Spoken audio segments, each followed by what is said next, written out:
Hello, everyone. I promise I'm good at this. Hello, everyone, and welcome to the Duos tournament that we'll be running today. I obviously have been here before. I wasn't supposed to be, but I've been here before. I am your first host for today. I am Mr. Lex Qualities, and I am joined by Orange Man. Orange Hey.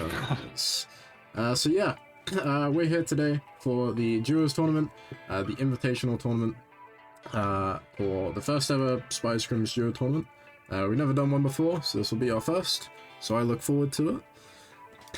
Yeah, so what we're going to be doing is we're firstly going to go over the point system, which Mr. Orange Man is going to walk us through, and then after we're going to have a little talk about the special rule for this event. So, Orange, take us away. Right, so for the point system, the most important thing is obviously if a team wins, they get +4 points. And aside from that, they can earn points by killing a player, which gives them +1 per kill. Deactivating a vault terminal, which also gives them +1 per kill. Entering, like if one of the two players enters the vault, the team gains 1 point per max of, like as a max of 1 point per team. And if a team grabs podium, like the package from the podium, they earn 2 points. If a team revives more than once, each additional revive will subtract 1 point from their overall total. And they are the point system that the players will be playing with. And as I said, we have a special rule, because we like to do special rules for invitationals. They're supposed to be a bit more fun, and a bit more kind of jokey, memey. The special rule for this tournament is once a team has played an agent, both those agents are locked out until they have played every other agent, which means today all 5 of our teams, who I guess we can also introduce in a moment also, all 5 of our teams will be playing every agent at least once, and then they'll be playing some agents again once we have seen them all play all of the agents, in which, again, once they play them, they can't play them again. So those last 4 games, because we're going to be playing 10 games today, is going to be probably the most deciding games, considering you have seen everyone's agents, you've seen what they've played on all the maps so far. The only map that will be played twice before the lockouts get reset is Hard Sell, because it takes 6 games to play all 12, and obviously there's only 5 maps, so we will see. It's kind of funny. The first match will be Hard Sell, where we'll see their first picks, and then the 6th match again will be Hard Sell, in which we'll see their last picks. So that'll be kind of interesting to see. We'll see what they do, what teams pull out of the bag. Do you have any predictions of what teams might be running on each map? I'm not entirely sure what teams are running on each map, but like I think there might be a mismatch. I think some teams might bring out the best agents right at the start, and some agents might like wait with the best agents right like till the very end. They will try to like lock out all the other agents first. It's going to be really interesting to see like how that kind of works together, because you will have teams that feel very confident on their picks going up against teams that like might not feel as confident on theirs. I asked all the teams what their favorite maps are, and the overwhelming majority said either Hard Sell, Sound Eclipse, or Fragrant Shore. So Sound that Eclipse. it is going to be very interesting to see what they bring out on those maps. I wasn't expecting Sound Eclipse to be a favorite map. I can't I'm surprised, yeah. I mean, you know what? Maybe, I mean, to be fair, we have seen Sound Eclipse, obviously in Scrims as our last kind of played map. And I've just taken a screenshot by accident. And typically, we see that that is probably the most important match when it comes to winning Scrims. It's also a map that is notorious in tournaments that we've ran for kind of being the map where teams get over that little bit of an edge, or the players get over their edge. We saw in Chavez Cup, It was the map that Rick got to the threshold with. I believe you got it on hard sell after getting a few points. I don't think no, you won, I believe, Sound Eclipse. I can't remember. I won Sound Eclipse, You did win it. like 2 lessons facing off against Irish. Yes, that is true. Just inviting the teams to the lobby, trying to do 2 things at once. But yeah, would you do the honors of introducing the teams while I make sure the lobby works for me? Absolutely. Thank you. So the first team is gonna be called A Hollow Christmas, and it will consist of Jake Braun and Dunker. We've seen them play a lot together in scrims before. They're like I asked them what their confidence level was at, and they were like, "Dude, we're just gonna make it fun. Like we're just gonna be here to give you all a really good show." And I think as far as like unpredictability goes, that is definitely like the most unpredictable team. You don't know what they're gonna bring out. They are very creative with their gadgets and very unique playstyles. Next up, we have Mod Check, which consists of Rickleman and Jace Hammer. And as far as I know, that is not the original pairing. Unfortunately, Jace Hammer's duo partner couldn't make it in time for the tournament, and so Rickleman had to jump in. And they're both very like seasoned players, very good players, and also very versatile, which I think with the current rules it is like a very important factor, because they can really like bring out all the agents and immediately feel comfortable on them. Next up is Knight of Knights, consisting of Raiko and Irish, or I think in game Raiko goes by the name of Captain Mamazu. Yes. And they are also very well known in scrims. I think they've played in most, if not all, duo scrims so far. Very, very seasoned players. Especially Irish, literally plays everything. Before the singles invitational last time, I asked him what he's gonna play, and he was like, "Yep, I'm gonna run every agent once." And he tried to, and you stopped him. yeah, exactly. Like he probably would have like gone through all of them multiple times if he could. Yeah, And just insane amounts of versatility. Irish is also a very, very creative player. And I asked him what his confidence level was at, and he said really high, very confident. Nice. Yeah, next team is Honksplosion. That is Goose Who Games and Flick, who also, just like the last couple of teams, play a lot in scrims, duo scrims. Goose is very well known for his Madam, also plays a lot of Red and Ace, which I think are pretty good agents and duos, so that is going to be very exciting. And Flick is also very, very strong. I think even made a name for himself in solo scrims. And they're also very, very, very, very, very confident. They feel very great about this. A lot of experience, a lot of chemistry together. They've played this game a lot. And then lastly, our last minute team that was literally constructed yesterday at 1 a.m. Yeah. Being made up of Soph and Pika Chewbacca, which I like.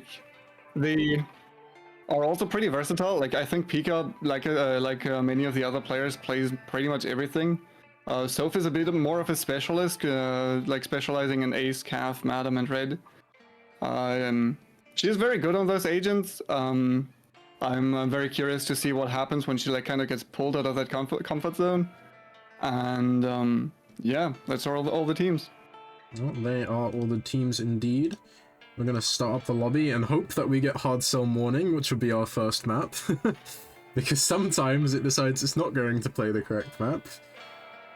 Yeah, They're loading in. it is a bit buggy, deceiving. We got Hard Sell Morning! Yes! Let's go!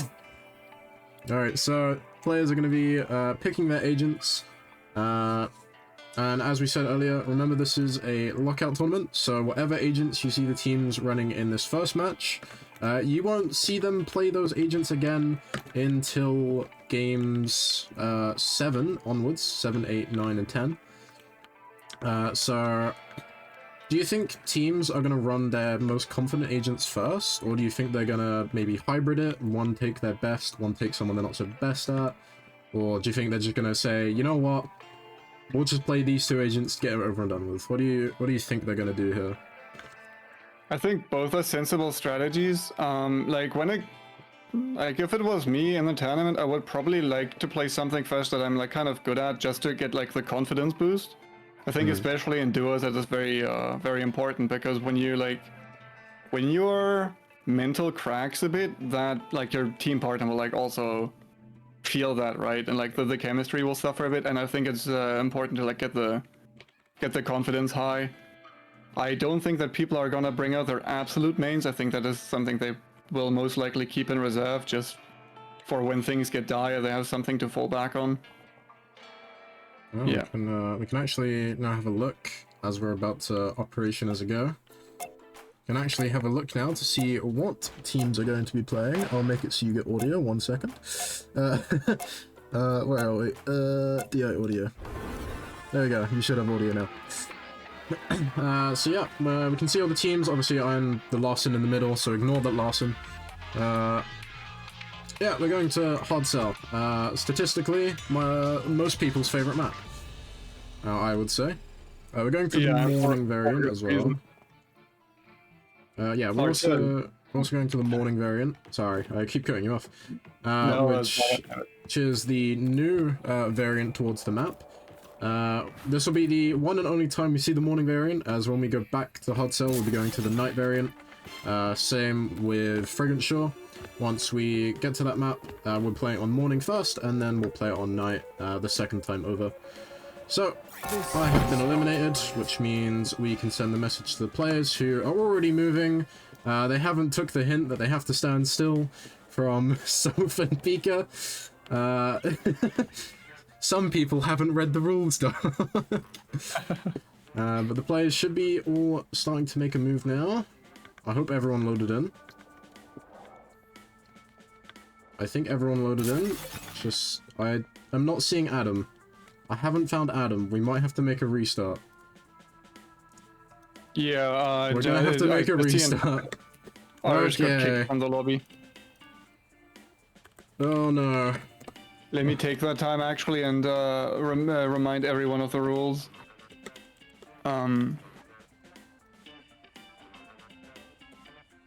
Hopefully that message gets through to everyone. Might be a case of someone might need to join the VCs.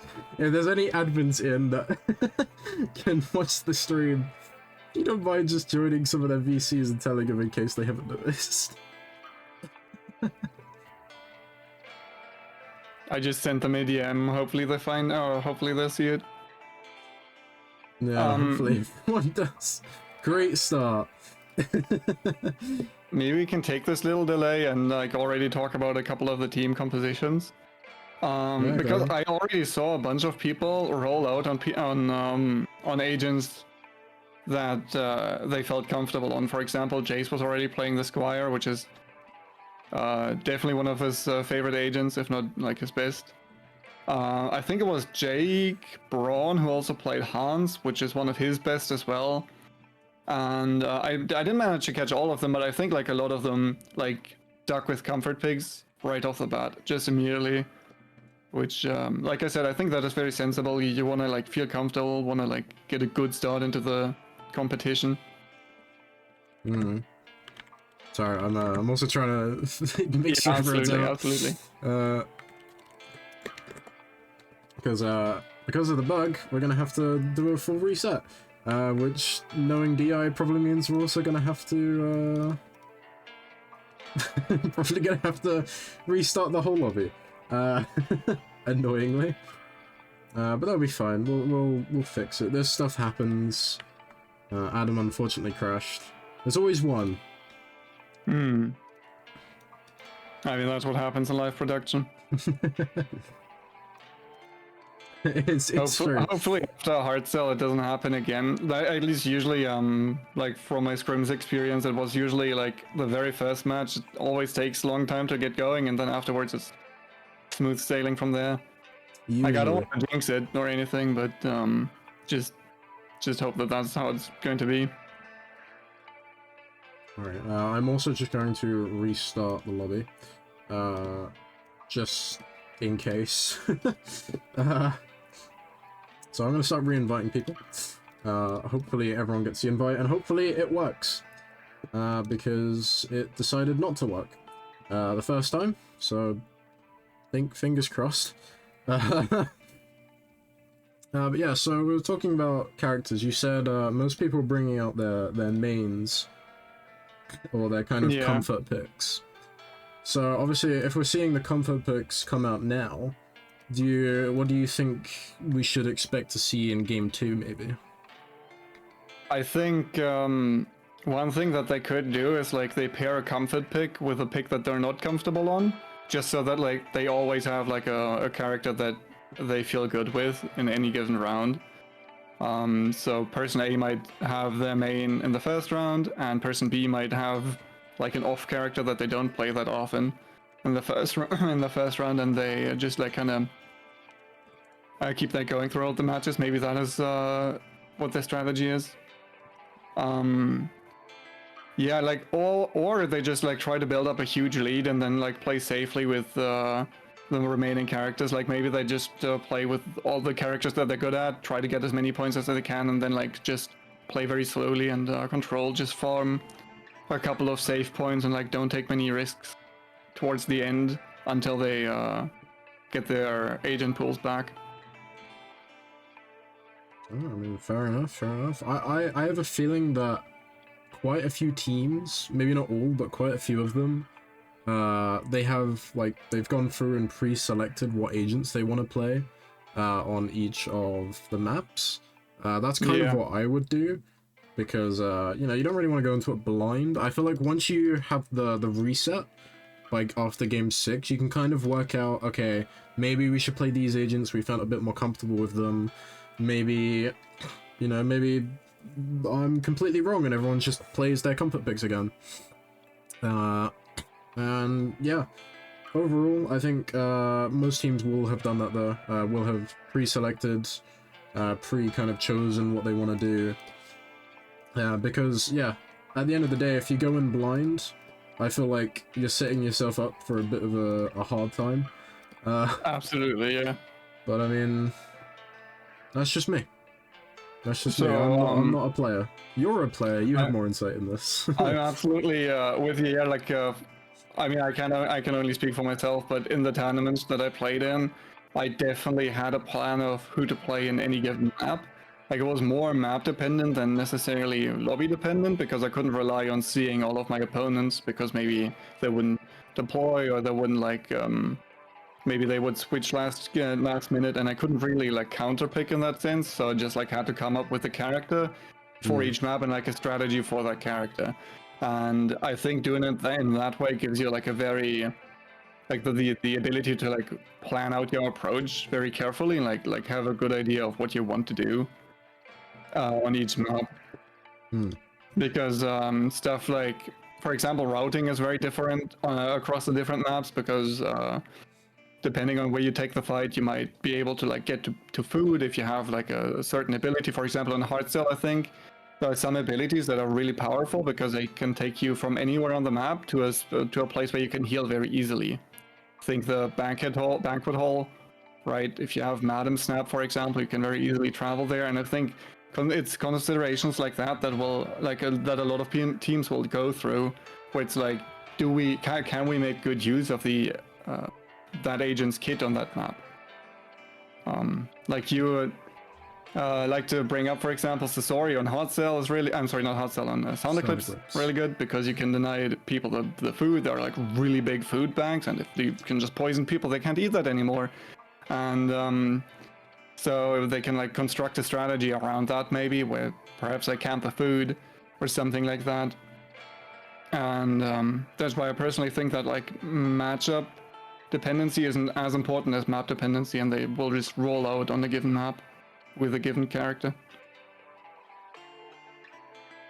I like the sound of it. I like the sound of it. We're still having some lobby issues. Yeah, I just read that in the Twitch chat. So We might be starting soon. There's a chance. I don't think Adam's getting my invite, so he's gonna restart again. Oh no. So maybe we can start this year's tournament. Thankfully, this one's a bit more of a for fun, you know, kind of chilled back a little bit. There's no prize pool for this tournament, just because it is supposed to be a bit more laid back, a bit more, you know, kind of fun, compared to our other tournaments, which is also why we have such a unique rule. If anyone watched the first Solos Invitational for Cap 5, the rule was you can repeat the same agent, so you could bounce between 2 agents throughout the entire thing, which I don't think anyone did. I don't remember off the top of my head. I don't think anyone did that. But in this, it fully locks you out. You fully can't play the character anymore. So that's kind of unique, and it also, in a way, kind of challenges everyone to maybe play someone they've never played before. There's a chance. But I think mostly it will be things like, you know, like someone's probably going to have to play a character they're not comfortable with at some point during this whole thing. Now, admittedly, if you're good at 6 other characters, you can kind of push that onto your teammate if you really wanted to. Which, I'll be honest, I think some teams might have done. I don't think any team has 6 characters that both sides are good at that are obviously opposites to each other. I highly doubt that, although there are quite a few players that are very versatile in their picks, like Irish, for example. Probably, if not the most versatile player in the whole of Spire Scrims. I think he's probably played the most ranged characters in just scrims and tournaments as a whole. Yeah, you never know what he's gonna roll out on. You do always know he'll pull out the Sasori Sound Eclipse, though. I will die on this hill. Sound Eclipse is his favorite map. He told me Sound Eclipse is his favorite map. I will die on the hill that Sound Eclipse is a perfect map for Sasori, and there is no other map that is as perfect for an agent specifically than a Sasori on Sound Eclipse. Maybe Ace on Fragrant Shore, but there's also, it has some, you know, corners and stuff. And whatnot. Also, another thing to consider. So many issues. Is if you have an agent that has an escape tool, like for example Madam or Lawson or even like Cav with a first passive, that is really good in duos, because even if like things go south, that person can just escape and like just revive their teammate, and like they just regroup a couple moments later. Which, for example, Sasori I think struggles with a bit if you play him in solos. If Sasori gets jumped, like it's most of the time game over for Sass, because he can't really like bounce back from a bad situation as well. But in duos, that is not as much of a weakness anymore, because he has a teammate that can just escape and revive him later. And I think at the same time, Sass can also like poison multiple opponents at the same time, which is going to be really, really useful. Especially against those escaping characters, because poison can track and all of that. So I think there's going to be like I think they will consider like a lot of the agent synergies. I think that is going to be very important to look out for, like what agents they bring and like how those agents synergize with each other. Are we still having lobby issues? Like, I'm not sure. Do you read Twitch chat real quick? I'm sorry. Yeah, we are still having some issues. Okay. We're missing 2 players. We're missing Reiko and Pika. Also, one thing, like this might be just a skill issue on my part. I have played a good bit of Yumi on this patch with like the update and everything, and oh, Pika is here. Who am I missing? I think Yumi is like, I think she's not a very good agent. She has a lot of really good tools. She has great spy checking. The MPs are very strong. The heal bubble is probably one of the best expertises in duos just because you can like heal your team up to full. It's really, really strong. However, I feel like Yumi just does not do a lot of damage. It is very difficult to get a lot of DPS out from the slingshot. And I think it is going to be very interesting to see when the team picks Yumi. Like, to me, that is like one of the things where I just don't know if people like. I would be very happy to see a Yumi win today. And I think it is going to be like.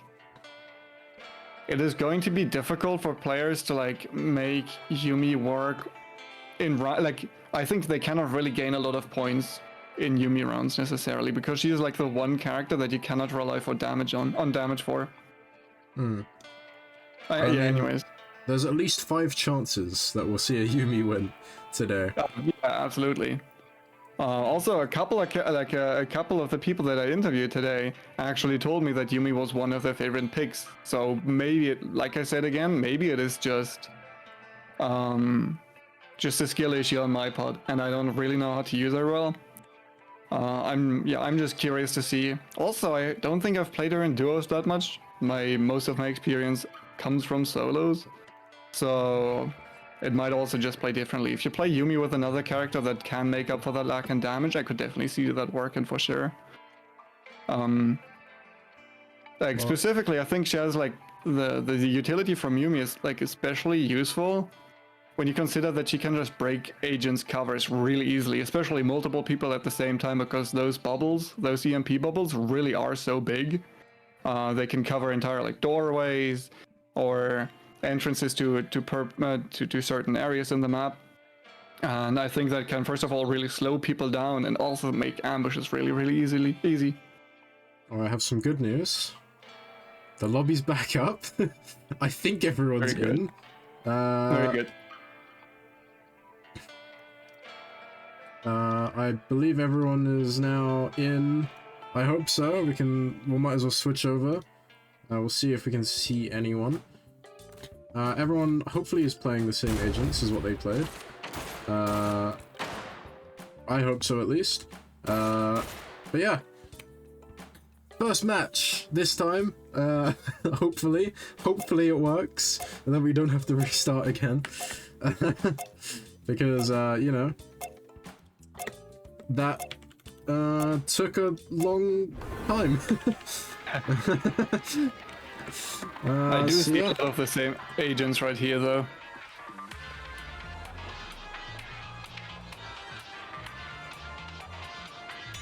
Alright. And we spawn somewhat near an edge.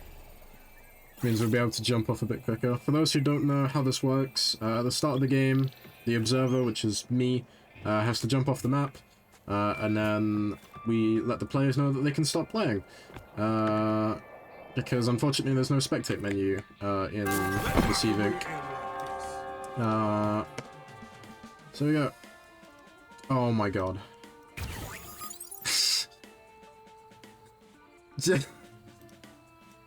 There's been another issue. Yet another issue. Jace, I don't think loaded in. Jace hasn't loaded in. Oh no, Rickle is playing without a partner. Oh my god. Oh my god. Alright, at duos. Trying this one more time. Restart. We might play today.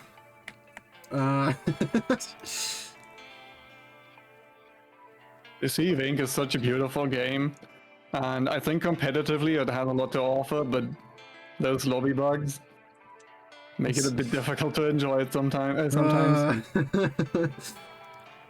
This is not how we wanted the beginning to go. Some of those comments in chat, first to 1 point who wins. At this point, first team to load in wins. Oh dear. Yeah, maybe we can take this moment to talk about why Hardstyle is one of like such a favorite for most. I think like there's only one team that I've interviewed that didn't list Hardstyle as their best/favorite map, And like for me personally, I think first of all it's just the aesthetics. I think Hardcell's a beautiful map, but also I think because of the unique layout of it, it makes for it makes for a lot of different play styles. You have like a bunch of different areas that play differently. You have long range areas on the roof. You have like really close range stuff in the room, in the blue rooms, for example, in the corridors. You can get really creative with your tripwire usage, for example. You have multiple elevations to play around with as well. It is a great map if you want to like kind of lay back a bit and wait for the package carry. It is like this kind of hold back, like this kind of approach that you see a lot of in Comp DI, where people don't immediately go for the package, but later for the package carrier.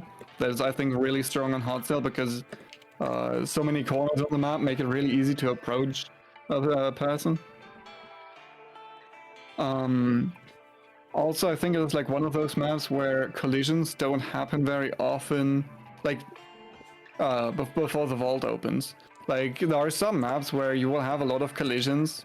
For example, specifically Silver Reef, Sound Eclipse as well at times, maybe a bit of Diamond Spire, but like I think Hardcell doesn't have a lot of teams, third partying and fourth partying and all of that. Like sometimes you will see two teams collide and like one of those teams being victorious, but they will rarely get third partied. I think that is what makes this one of the favorite maps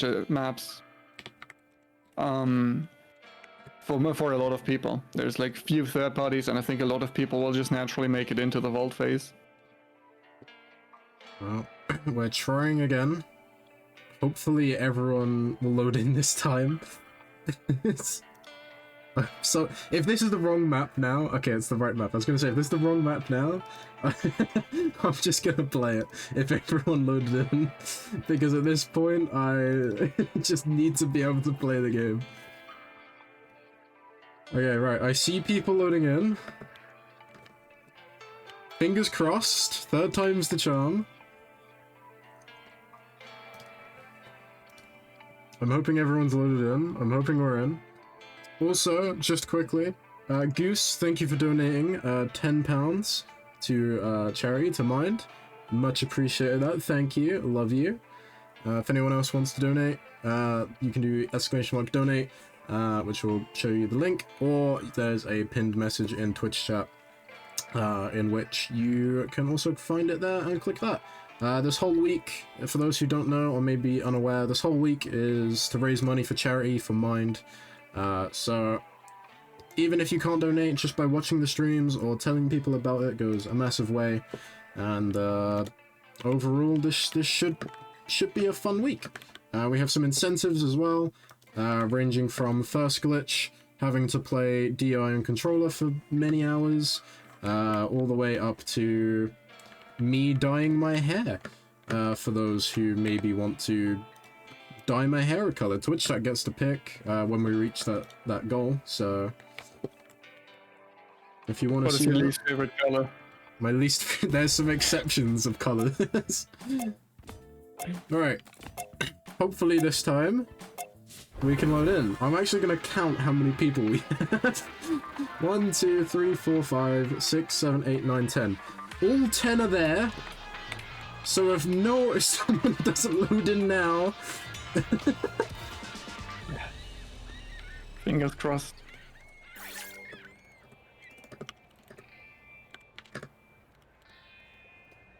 Oh, I'm right here as well. This will not be how I retire. Alright. Hopefully, everyone's in. We have Rick, Flick, Goose, Pika, Jace, Jake, Captain, Soph, that's Dunker, Irish, and back to Rick. Right, I haven't missed anyone, have I? I don't think so. I was looking at the top left corner to see the team names, or like the teammate names, and all of them had teammates. Okay. We're finally in. Right. Now we can actually start talking about this match. So we're gonna start off. Goose, Jake, and Flick are all in the same room right now. Dunker is nowhere near to be seen. And they're immediately going to take the fight and immediately take down Jake. Dunker's going to be a bit confused about that. I'm sure Jake is too.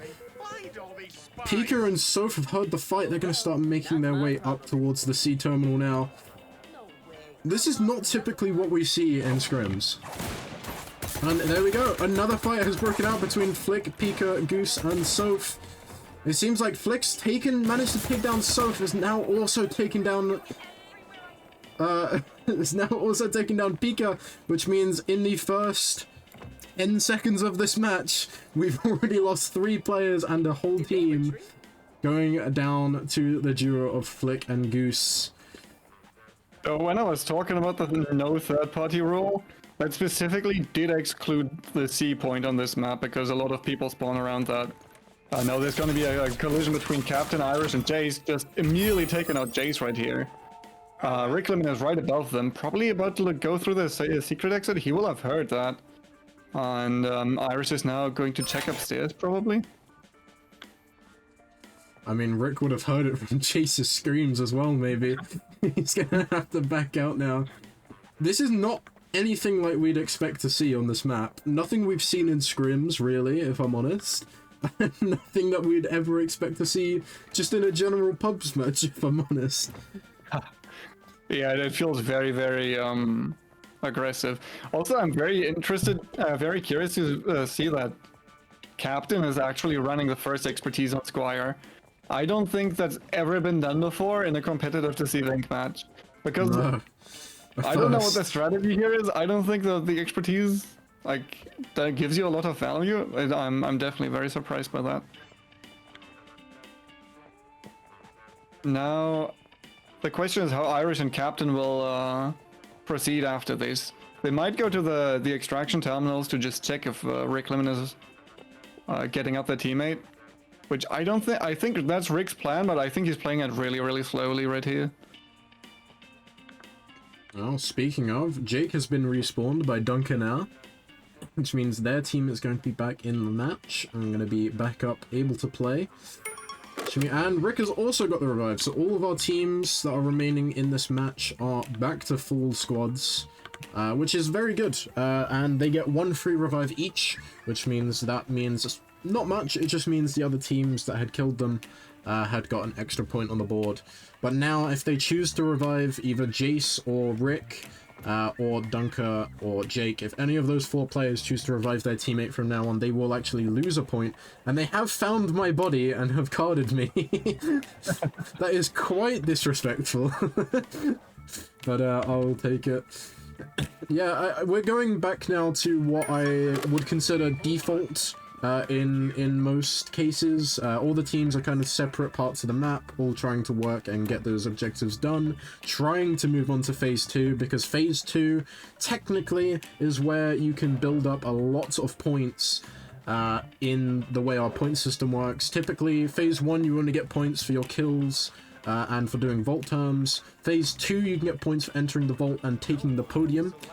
Take a package from podium, and then Phase 3, from that point it's just who wins and who gets kills. So, you know, Phase 2 is, to me, kind of the point you want to get to. If anything, I mean, ideally you would want to win, but if anything, you want to get to Phase 2, you want to get those 3 easy points. And it actually seems like we have a little bit of a contest. I think there was just like, I think Rick Lemon just collided, like actually physically collided with Irish right there. I think they like walked through each other and like they didn't see. Dunker is now taking aggression on Flick and Goose, but he has to retreat after receiving a lot of damage from Flick right here. Probably mimicking on the corner, and Flick just sniffed him out, turned around the corner and just shot him dead. Meaning that if Jake is now to revive, that is going to be a minus point for their team, because that will be now their second revive. Also, Goose and Flick are absolutely dominating right now, just getting kill after kill after kill. I think that was 4 points for kills already. Yeah. And if I'm not mistaken, they have done the Vault Terminal as well. So, massive point leads right now. They could die and probably still be like top 2 or top 3 teams, even if another team wins. So they're feeling very, very comfortable. Also, you can see Goose on one of his favorite agents, Red, right here. And look, they're actually going to be taking the which fight. is exactly what's happening. Irish has got locked out. Irish can't get in. He's going to have to back away before Flick can find him. But he's been pinged by the red passive 3, I believe. I can't remember the name of it. Not this. He does manage to get out there, which is exactly what he needs. He still has his free revive. He's just going to probably blend in a little bit. But Goose and Flick, I mean, when I said statistically, according to scrims, they are the best duo, they're kind of proving it right now with their Vigil and Red on the hard sell. And they've done the last terminal. If I'm honest, they're probably going to be the team now that is able to get the case, which means they're going to have a monstrous point lead, especially if they can win this match. Absolutely, yeah. I think like one thing that really shows here is not only how experienced they are at this game, but also at playing with each other. Like they're so quick at those executions. Like it's actually executions, right? Like they just turn around a corner and just immediately assassinate somebody. And I would love to hear the communication for this, because they don't leave their opponents any time to react here. It's literally just pretty much instant. Massive damage from Flick, massive damage from Goose, and on top of that, Goose's expertise just makes it impossible to get away. On top of that, they have both keycards, so getting the printer right here is going to be comparatively easy for them. That they will be able to move through all the rooms in the vault. Mimic and I'm sorry, Okay. Donker and Jake now, both up again. They're out here probably scrambling to get some scraps. They will have to touch the vault door just for the free point. And on top of that, just try to get any chip that they can. Realistically, they're not going to be able to grab the podium anymore, but they can still win the match. They just need to protect the extraction points well enough. Well, we'll see how that goes. Goose and Flick are now going to be able to enter the vault and steal the intelligence from Garcia, the VIP. Dunker and Jake seem to be wanting to get into this vault. We'll see how they respond when the case is taken. Most people, especially on this map, would prefer to play outside of the vault. The vault is quite easy, if I'm honest, for the case-carrying team, especially in duos, to win and hold. So I would not imagine any team realistically wants to push in there.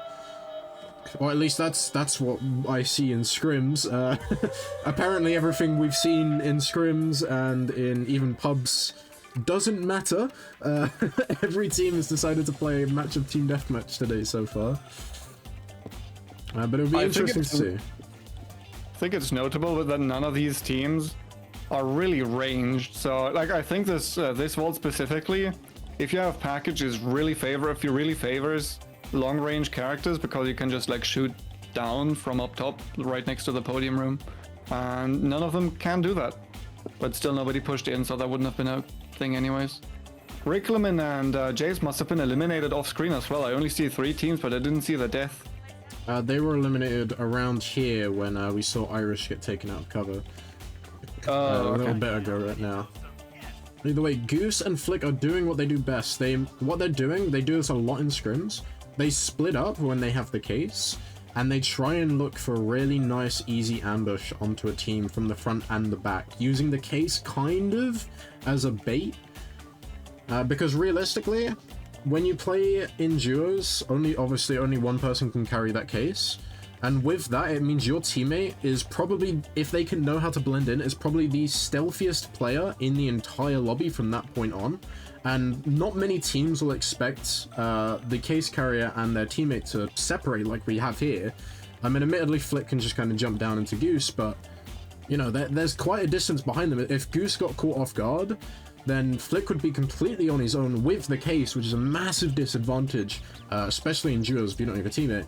But look at this, because of the pings going on all over there, everyone is not pushing Goose because they don't know where he is. They only know where Flick is. And this is exactly what they do. Also, Goose can relay information to Flick. Like, Flick doesn't have to perma-scan all the time.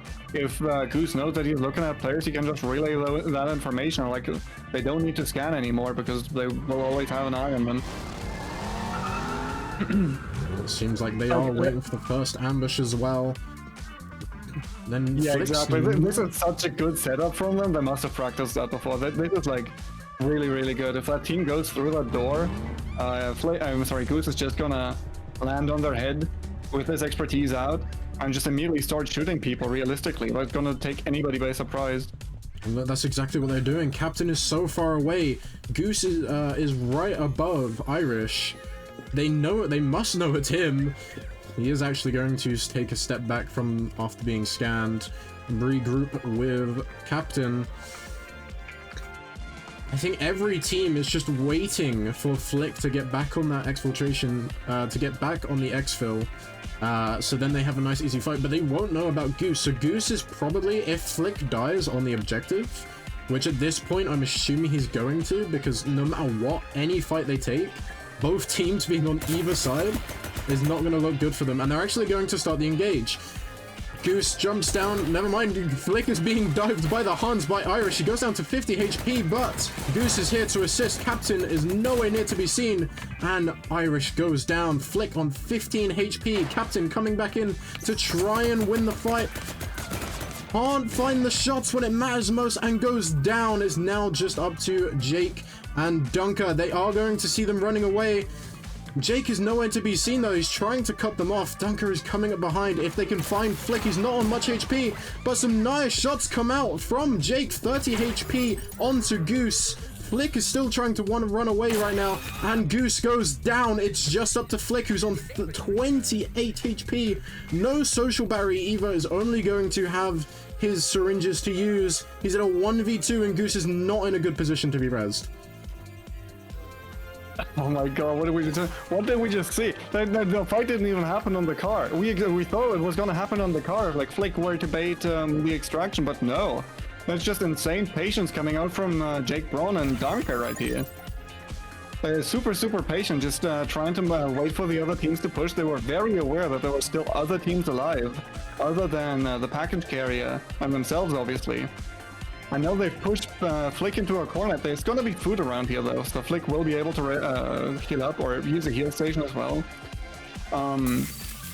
But it is going to be very difficult to push past Jake and Dunker here.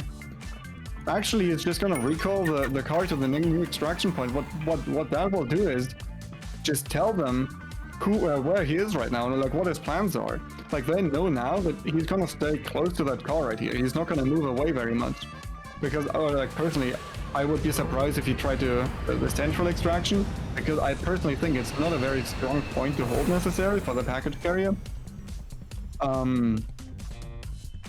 Wait, do you think Flick is just like trying to fake them out and like actually going back to Goose? Because Jake I believe he is behind. The ping will come out shortly. They will know now, but the thing is, now that they've left, they can't realistically leave the extraction point, so they're gonna have to let Goose get res. Now, there is still a point for Dunker and Jake. Now, if I remember correctly, they did get one extra revive. Oh, nearly run into the tripwire. That would have given given Jake and Dunker a lot of information. Unfortunately, luckily they saw it last minute. It seems like Jake and Dunker are going to be taking a split route, which is exactly what Flick and Goose need, and exactly what they're going to engage off of. Jake is nowhere to be seen. Dunker is taking so much damage and dies. It's now just up to Dunker, in which they're going to be shot at by both players. Goose is going in to try and clean up the kill, although Jake will have some food. Jake actually needs one more hit and gets it, but Flick is making a run for the X-Rail. I think Flick gets this. Yeah, especially if he like puts down his mimic and not his mimic, his bounce pad right here. There's no way that Jake can make this. Like, yeah, he's not gonna be there in time. Hans doesn't have any way to speed up. And Goose was just a bait. They were like, hey, take Goose, you can kill him, no matter, no worries. We'll just take this case.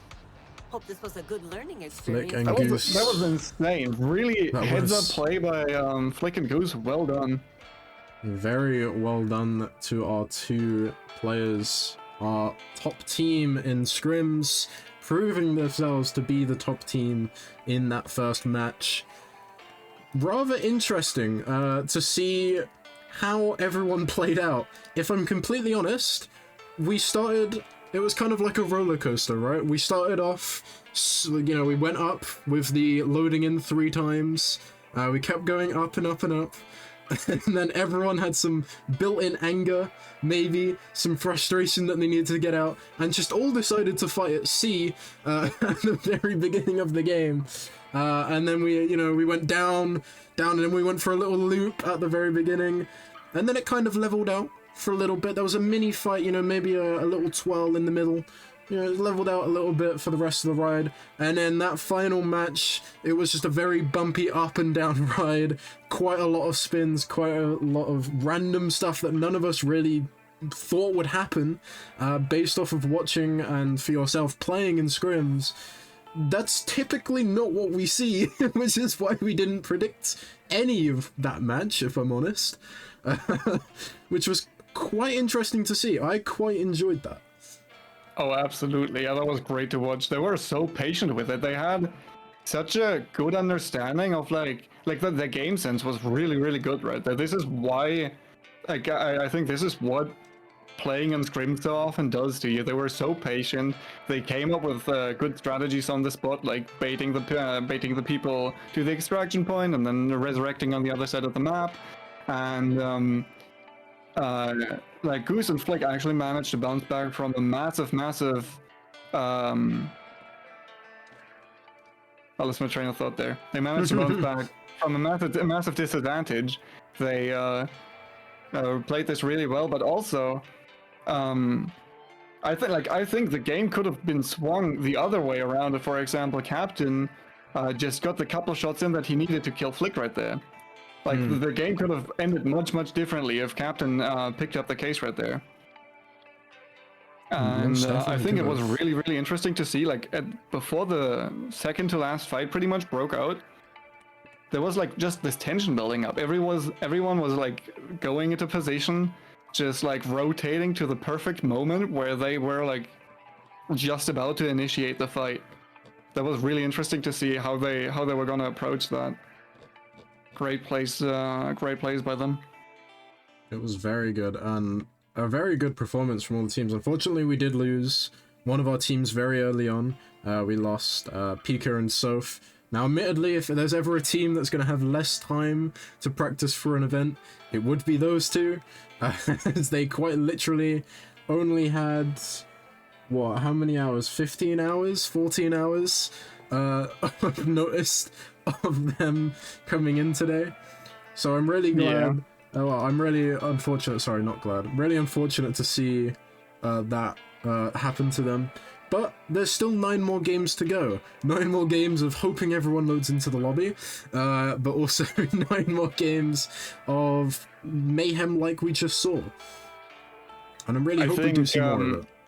If there's anything, like, if there's one thing that Soph and Pika have going for them right now, it is probably that they don't have a lot of expectations, as mean as that sounds, because they are absolutely the underdogs in this situation, right? They came in last minute.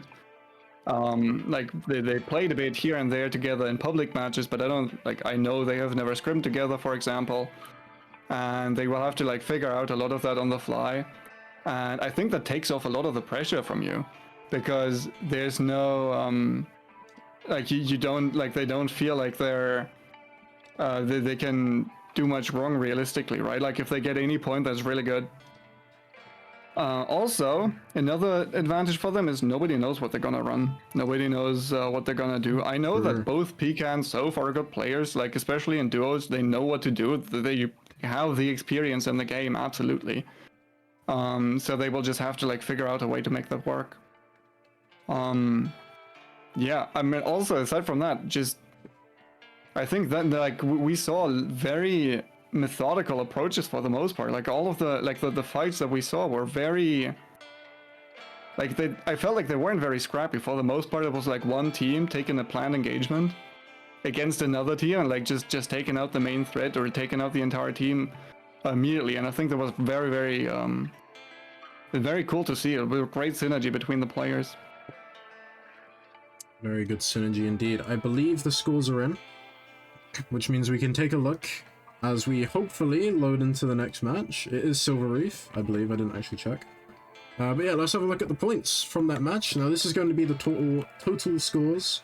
We will see this between every match. As we can see, Night of Nights have managed to get themselves 3 points. Hollow Mimic Christmas only managed to get themselves 1 point, unfortunately.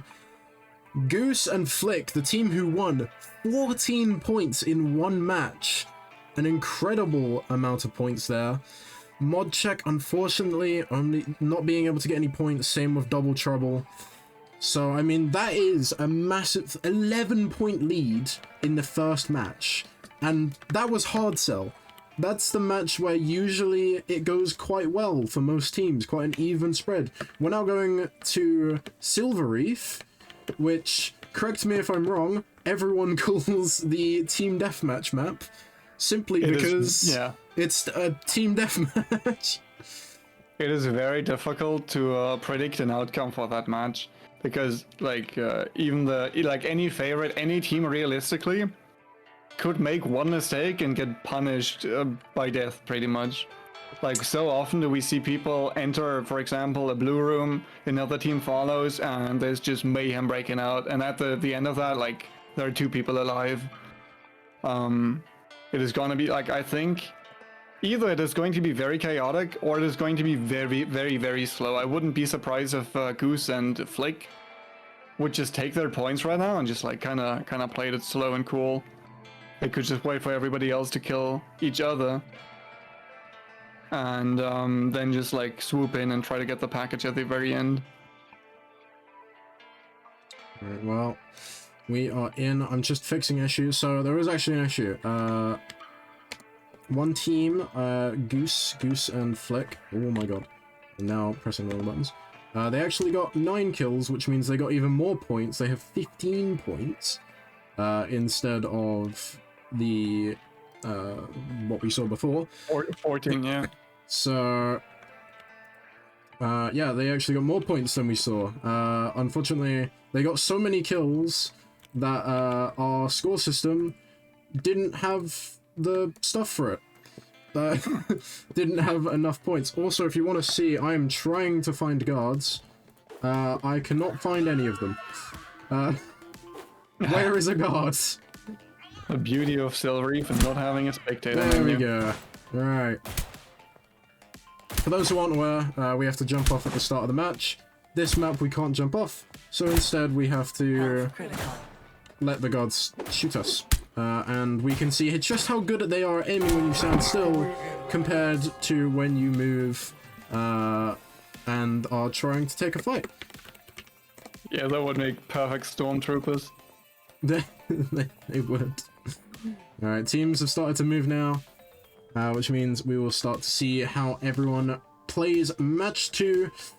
We can start looking at the agent select. Dunker is going to be on the Sasori. Jake is going to be on the Ace. Pika on the Squire. Try and find Soph. Where's Soph? There's Soph, going to be playing the Madame. Captain on the Cav. I believe I saw Adam this way. Was on the Chavez. Hasn't moved yet. Unfortunately. Hopefully he hasn't crashed. Yeah, there we go. Rick going to be on the Chavez. Where is my Jace? There's my Jace. Also on the Madame. And then we have our last team. Our winning team going to be playing the Squire and the Cavalier. Is there any picks you're interested here, or do you think all these make sense? I am absolutely interested in Jake Braun's pick, because Ace, very understandable. Maybe a little questionable on this map. I think Ace is difficult to make work. You can definitely do it. She is a very strong agent. But what I find fascinating about his pick is he's running the E2. He's running the heat vision, meaning that anybody who gains heat will probably be seen by him. I've not seen that before in competitive play, I think. And that is very, very interesting to me. Also, right now, they are... Oh, God. Yeah, Jake, and that is exactly what Jake wants to do. Just sit there and, like, watch for people to come in. And They called Sofa's it going to go down. stuff immediately. Yeah, Jake is on very low HP, but Dunker is trying to look for the fight. He isn't able to hit the shot. He's actually using weapon 2. I believe that's weapon 2. Not typically a weapon that people use, although Pika is now starting to retaliate, but unfortunately goes down.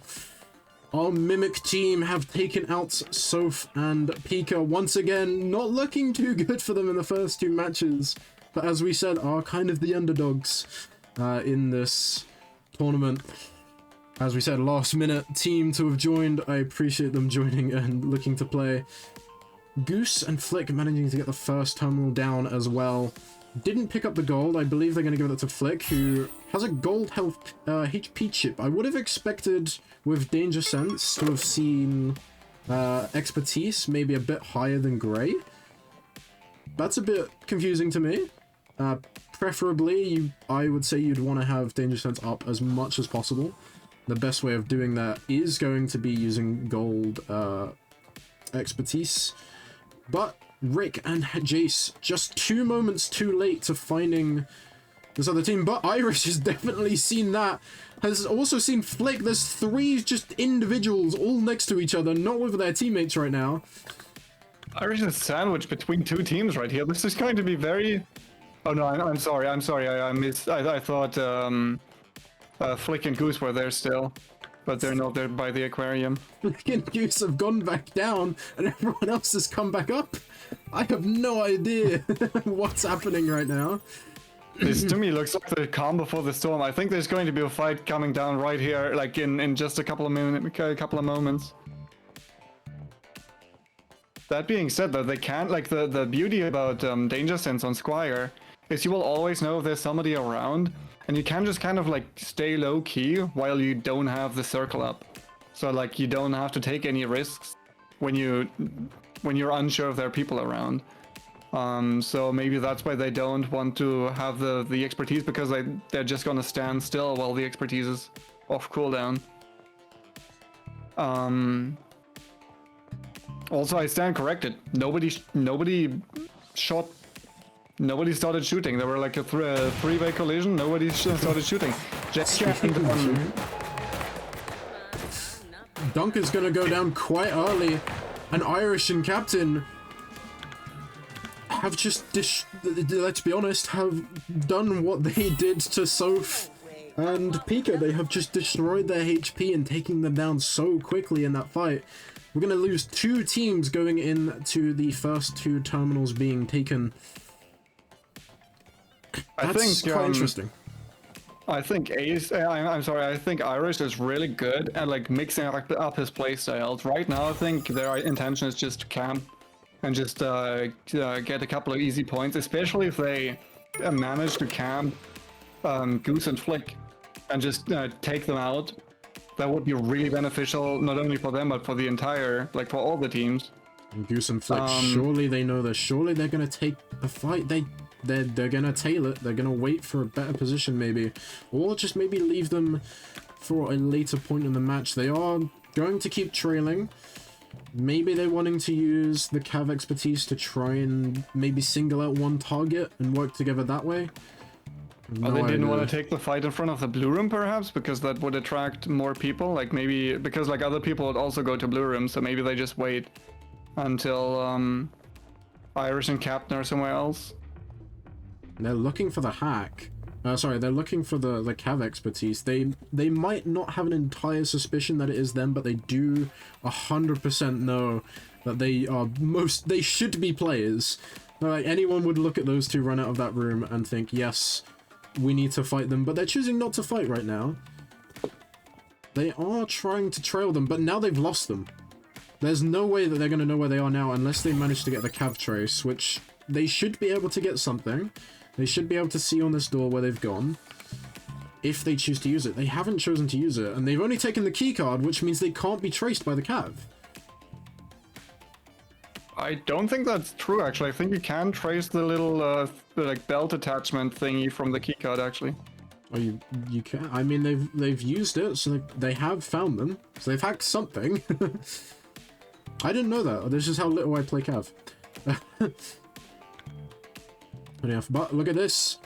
Jace is just around the corner. They're not going to see it. They've just about managed to escape via the secret exit, and they're just about managing to go around and going to start heading into that vault. Jason Rick, I think, knows it, but didn't see anyone come out of secret. Which means we're going to have 3 teams now all coming into this last terminal. Sorry, not into this last terminal, all making their way into the vault area. Hopefully, if no fake fight breaks out. Sometimes they will see people running to the vault, and a fight will break out in front of the vault, and like nobody ends up going in there because they're just all fighting and dying. So Rickleman and Jace could definitely see Flick and Goose right here, and if they manage to shoot them in the back, they would be really happy. Taking out the biggest competitor right here, possibly if they start to engage, could be very beneficial for them. Which also, I don't know how many points Goose and Flick have made yet. I don't think they have killed anybody, and I don't think they have taken a terminal yet. No, actually they have. They have. I think they've taken A. Look at this, an unexpected thing. I didn't expect to see this. Irish is using overheal. Oh. I would never expect to see someone using this, especially with weapon 2. I feel like you'd rather use passive 3, which increases your health per shot. But I mean, clearly they have a strategy. Very interesting. Yeah, I mean, you can camp printers, for example. Just sit down next to a printer. If somebody comes by, you already start the fight with 150 HP. Which is a great advantage. Oh, this is gonna be interesting. I think Flick and Goose might also get into the vault. But they already have a keycard. Yeah. They won't have a keycard, I don't think. They've only just started printing, which means they're gonna get the case, get themselves those 2 points on the board. And guess who else is here? Rick and Jace have joined the frame. They're going to hear the hack onto the keycard, but they're going to also now know that a team has taken the case, which means they know there's at least 2 teams alive right now. To be fair, only Goose and Flick won't know there's 2 teams alive. They're completely unsure. Obviously, our case carriers, Captain and Irish, will know that there's 2 more teams. They would have seen them on the scan. Hack Trap comes off. Flick, there might be a fight here. And they are going to take it. Taking down Goose at such rapid speeds. We're going to see Flick trying to do his best. They can't find him just yet. The shots are coming out. He's taking a lot of damage. And he's also going to go down, which means we're going to have a new winner in this next round. It's a 2v2 to take Silver Reef. And we'll see how our teams respond to it. The Irish and Captain are going to see that one team has gone down now, which means it's just up to Rick and Jace to intercept the case and take it for themselves. That is... Like, that dude, oh my god, man, that was crazy. The speed at which they took down Goose, and then afterwards, what is Flick supposed to do? Like, nothing. He can't just, like, scramble, like, run around the boxes, but realistically, he just dies there. That was really a really good executed assassination right there from Rickleman and Jace. Well played. This is going to be difficult for them to push into, actually, I think, here, because of the natural high ground of the point. Which we already see Jace going up onto the second floor right here. And Irish is preparing. I think this is the idea behind the gold health and the P2 for the overheal. This right here, because you can prepare for a fight. Like, for example, in package fight right here. Irish is just going to flank Rickleman right there. Very smart. Jace trying to flee with the package. I'm sorry, with the snap, but it is very difficult against package because you can just scan again and call out the position. And Irish is going to be taking all of the food. There is so much food here. He needs one more shot to kill Jace, but he's just going to keep eating. He's eating all of the food, meaning that Jace cannot. And Captain comes in to clean it up in the final moment. Captain and Irish are going to be your winners for Silver Reef. They take game 2.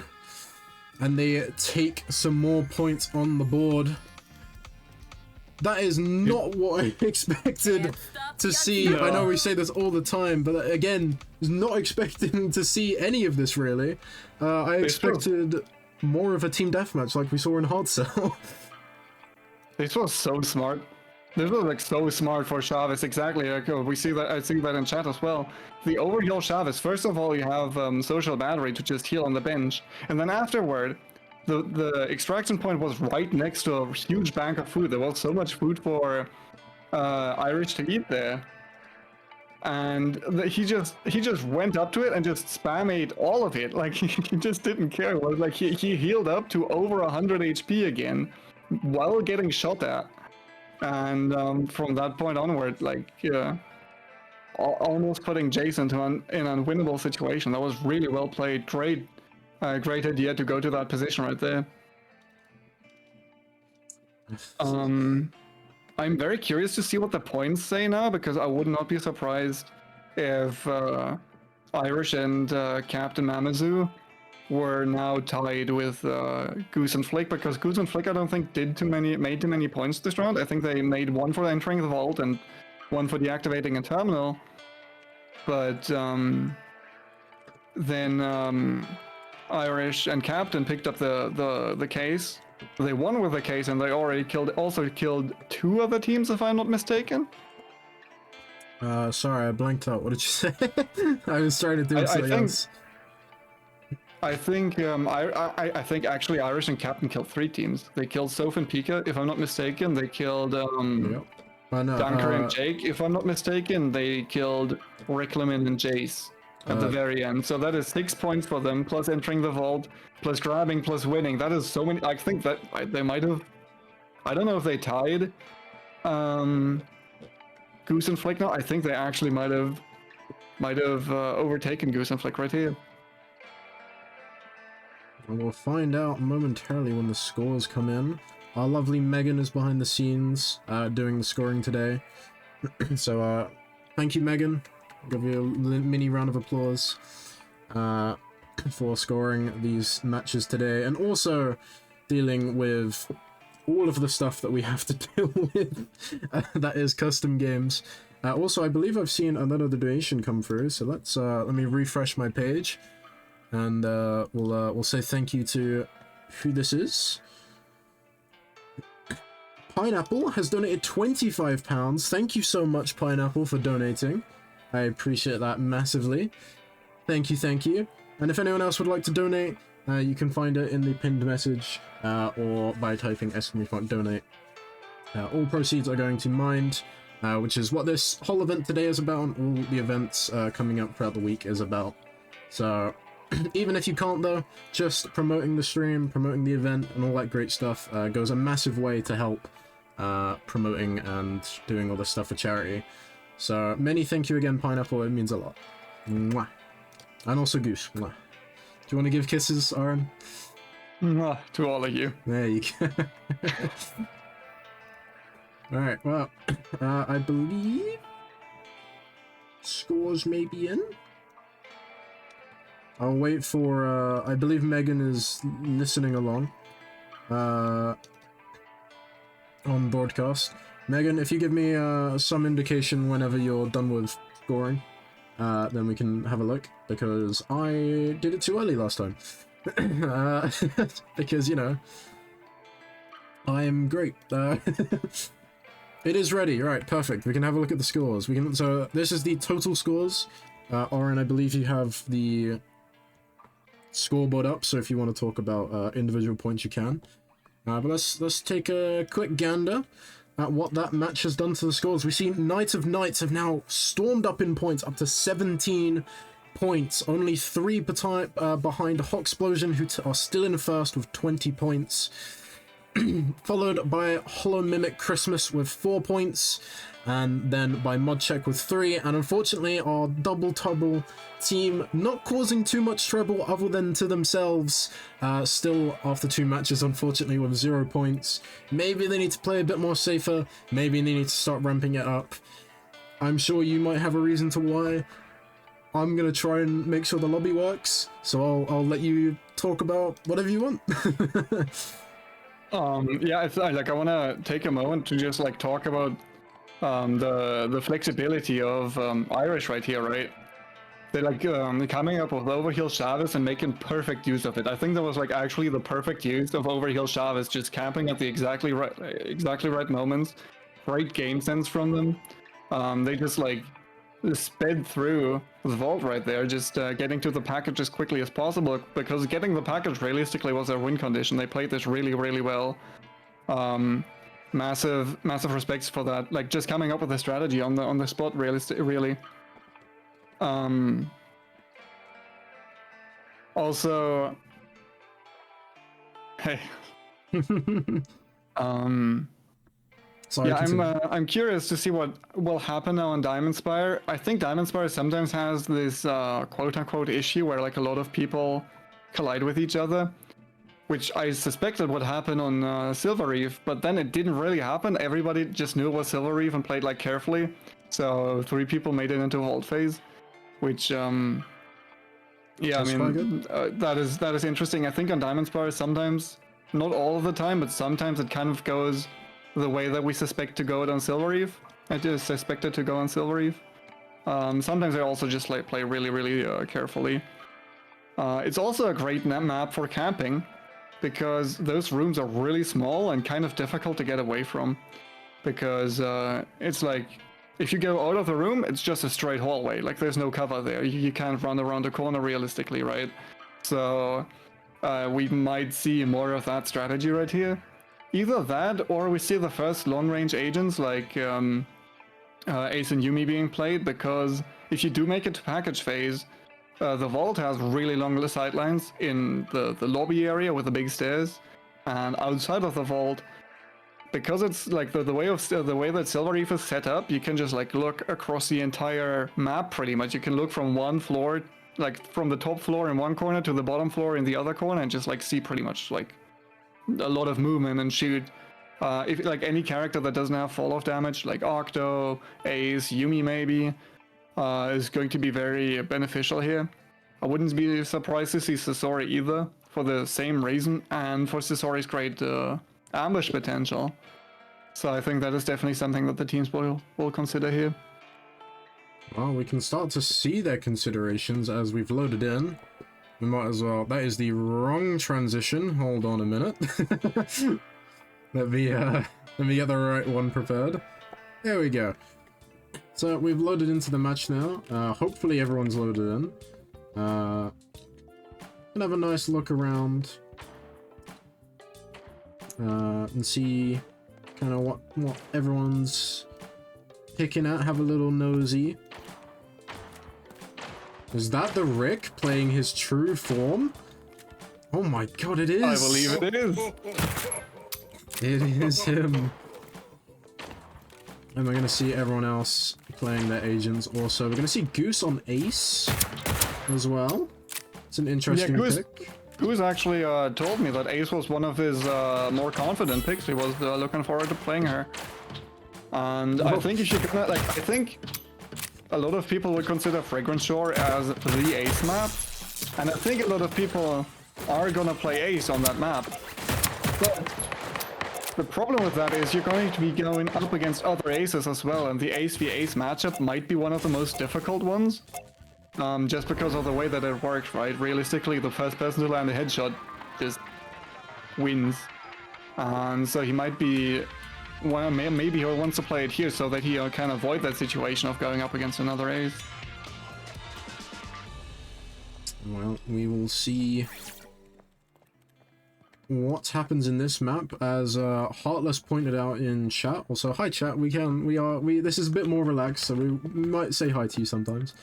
This is the map where teams will rush terminals and get them done. This will not be how I And retire.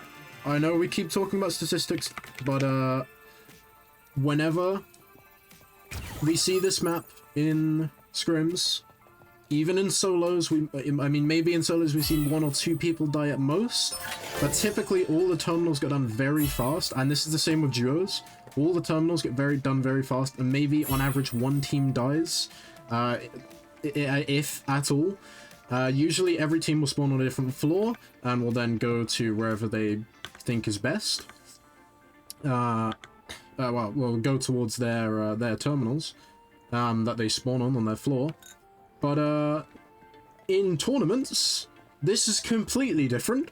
Now, admittedly, we've only done solo tournaments, so we don't know exactly what to expect in duos. But in solo tournaments, we always see, even though that is the statistic of scrims, every time without fail, it seems like Diamond Spire is the longest phased one we actually have. So I'm interested to see how that correlates over towards duos. I think a reason for that, like for why it feels so long, might be that those long corridors just don't give a lot of visual cover, and there's like that problem still persists, even in duos, because like realistically, if you run like a bit, like you wiggle a bit, for example, down a corridor, and at the other end of the corridor somebody sees you, they can just like start shooting you. Whereas on other maps, there might be like a corner or a wall between you guys. This map has very long sightlines after all. We found the 2 purple rooms. D and B going to be our 2 purple rooms. The first term is done. I believe that was done by Pika, if I can find him. It was their first point on the board. That's what we like to see. We see a fight actually break out between Jace, between these players. There's so much going on. Jace, I believe, has already gone down, which means it's going to be Jake and Dunker versus Rick. But who's this? Our current first place team have joined the scenes. They've heard the shots. They're looking for something. They might not be able to find it. Rick should be able to get out here. So it's going to be Flick and Goose trying to find Jake and Dunker. Now, Dunker is mimicked as the wrong chair in a completely random corner, but has managed to slip his way through and not be seen. I mean, an incredible performance from the chair here. Managing to take a rest. Rick's actually just going to make the res and gets it off on the drop, on the spawn. They're not going to know about the other team being there. And they're just going to play it a bit, I mean, admittedly a bit risky running away, still in the same disguises, but I mean, as Rick long is as actually they're splitting up from Jace right here. This could be dastardly for them. Jake could, okay, never mind, he's not gonna, but with how far Rick split up from Jace, Jake could have just initiated like an assassination right here and just taken out Jace. Now, I think this is where the game kind of slows down a bit. The teams will try to regroup, heal up again. Also, some of the people might go into rooms that have already been deactivated. Like, for example, we see Jason and Rick now go into E. Is Jake trying to fight this? There's no way. Surely you won't. 31 HP in a dream? Surely like, he not. has to know that this is not the play. He doesn't even have a full magazine right now. There's no way you play like that. Is okay.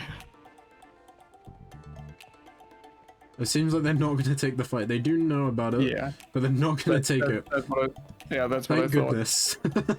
They were not prepared to take that. They were not prepared to take that fight. They would have just given up points for Goose, and to Goose and Flick, I think. Yeah, and I mean, even... However, I think they are setting up an ambush right here. I think they definitely know that they're in this room. You can escape through the secret exit, but I feel like a lot of teams don't really like doing that because the secret exit is not really secretive. Like the big hatch is very easy to see. So I think Dunker and Jake are just going to camp the blue doors, and they might actually run into Flick and Goose. Well, every team has survived currently. Every team should maybe make it in to the vault now, which, thank goodness, for once we've able to predict something where all teams, even though there was a bit of a fight, have managed to make, or should manage to get into the vault. To get the point for entering vault, all you have to do is take one step into the vault and you will achieve your point. So it's nice to see a lot of teams still alive and making their way. But it seems like there is a bit of a fight over towards, I can't remember this side, but the shield is going to come down. Soph isn't going to be able to keep fighting Flick. It seems like they're actually trying to chase down Pika, who is across the vault now, meaning they're going to be split up. Jason, Rick have joined in, and they've actually managed to find Goose. 3 HP and he goes down. It's just up to Flick now, but Flick also gets the kill. It's a 1v1. Hans versus Yuumi. Hans should win this. Yumi's going to need a lot of damage coming out, and Flick wins it. What a play. I think this is kind of what I meant. Yuumi just like doesn't feel super damaging. Also, no, okay, Dunker and Jake are now coming up the stairs. They will find a Flick and a Goose who have now, like, who have to regroup after a fight, heal up. Maybe they haven't fully healed up yet. The next fight might be in Dunker's favor, Dunker and Jake's favor. And, Soph and Pika, I think, just have split up. I think they just choose life. They chose life. They were like, Pika, if you get the package, that's great. I'm gonna stay out here so that our team doesn't die and we might get some points later. I think that's the idea right here. Also, if anybody's played in Publix against Pika, he is really difficult to find, or like really difficult to catch once he has the package. He's a very slippery player. Now going up into the vault room already, the first one there, and grabbing package. This might lead to some points for Team Soph and Pika right here. It will do. They're going to get themselves 2 more points and the case. Soph is going to start making their way in. But that is not a sight anyone wants to see. Soph has just ran into Goose and Flick and goes down instantly, which means it's just up to Pika with the case for his team to try and score some more points. Goose shooting at a guard. I don't know why I pointed that out, but I have. This is, like, in all my time of playing this map competitively, I have to say, being the package carrier, like, this is probably the second scariest, if not the scariest map to be the package carrier. Just first of all, because a lot of people make it alive into package phase. And then secondly, you're just boxed in. Like, there can be a team or a player at every single one of those doors, and it is so difficult to make a move. Because the first time that you fight anyone, all of the people are gonna swarm you and just start shooting you. And you don't want that. You want a controlled engagement. I think Pika might actually make the revive here. I think Pika might get... No! Flip, Flip just shot Pika, slowing him down. And Jake is right here.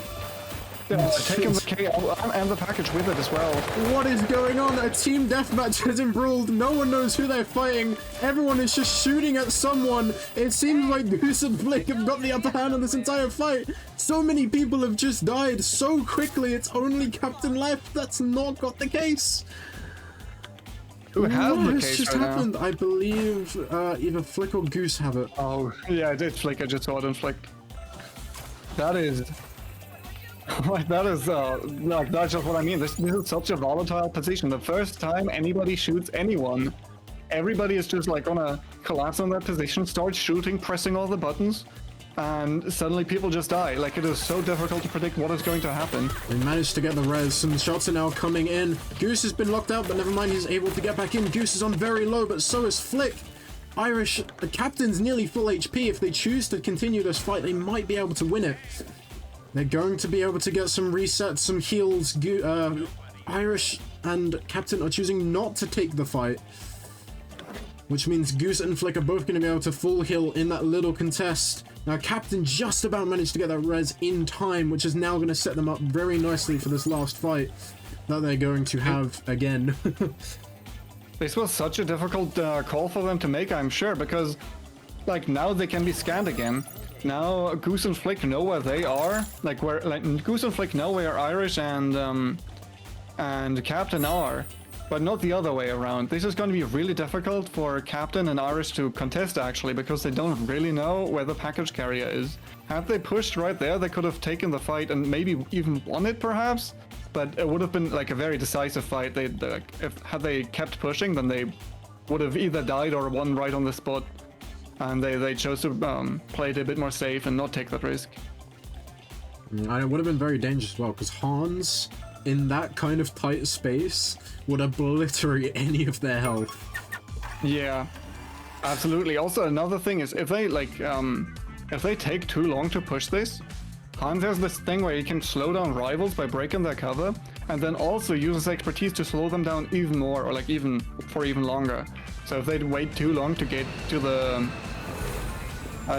point, then they won't be able to reach it in time. That being said, Flick already initiated a fight on them, and Goose has taken pot shots from very far away, running up onto the glass roof, and Flick overextending actually, running into the middle of their team. Irish just grabbing the package and running the hell out of there. He did take the package. It's now a 1v1. Goose only has 6 HP. He's trying to get the res. Does get the res. Irish has to take another 1v1 against Flick. His pace is down the hill bubble. Isgard is trying their best. They're both hitting the shots, and Irish wins it. Irish. Oh my gosh. I will never say anything bad about Yumi ever again. Irish just putting on a masterclass, an absolute clinic on how to play that character. That was beautiful to watch. Like, I will have to see how many points they picked up from that fight alone. Or like not from that game alone. That was insane. That was absolutely ridiculous how well that was played right there. Just the levels of precision. The levels of precision on or like the accuracy on that slingshot, that was insane. I wish we had a first-person perspective of both of the players just to see how it looked on their end. Both I wish we would listen into their comms. I want to know what's going on in there now. That would have been Like they must be amazing to hear. ecstatic. I, for one, would have loved to have heard what just went down, but I also would have loved to have seen what they saw, right? We saw a massive team deathmatch outbreak in the vault, and then we saw a big clutch, even with the res onto Flick. Had Irish still managed to take them down using the heal bubble, which I'm not sure if it helped or not, but I'm going to assume it did for the sake of he stayed alive. But also just of the fact that even though he still took down Goose, and Goose wasn't able to respond as they were reviving with the spyglass, still, Yumi versus Hans, I think in that situation they were in, I feel like Hans should be the one to have won that 1v1, especially with the health advantage as well. I believe they had just a bit more HP than the Yumi, which just goes to show how good mechanically Irish is at Yumi. It is his main, although he, believe it or not, he does play everyone, if you haven't worked that out from previous events. Yeah,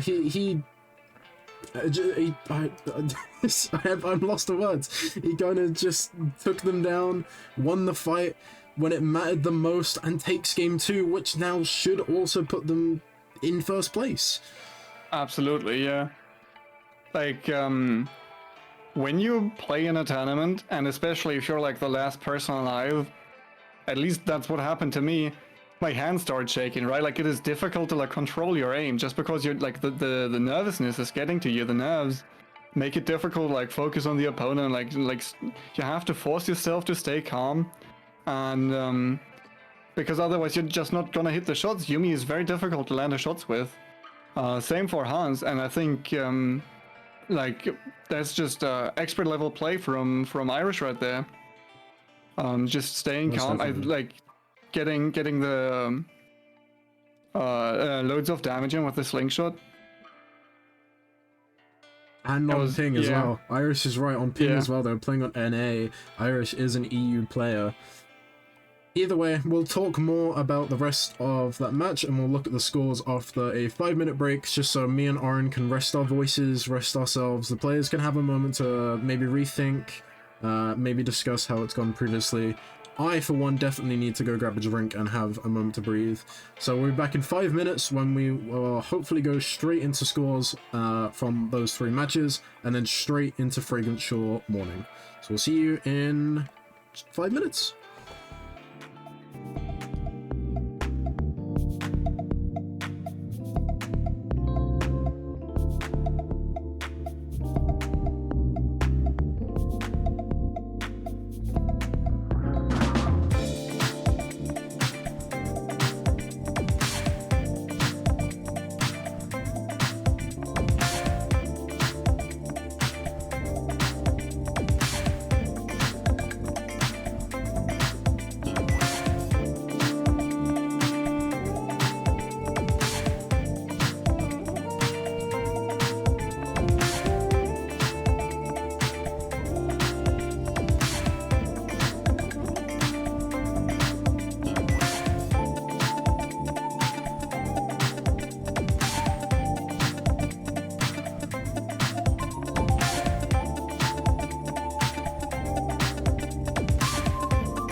Hello everyone, welcome back to the Invitational Tournament, hosted by Spire Scrims, casted by Qualities and Arrangeman.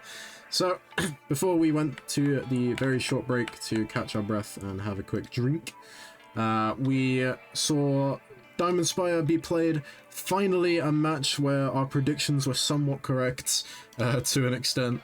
We're gonna have a quick look at the scores as we hopefully load into Fragrant Shore, the morning variant.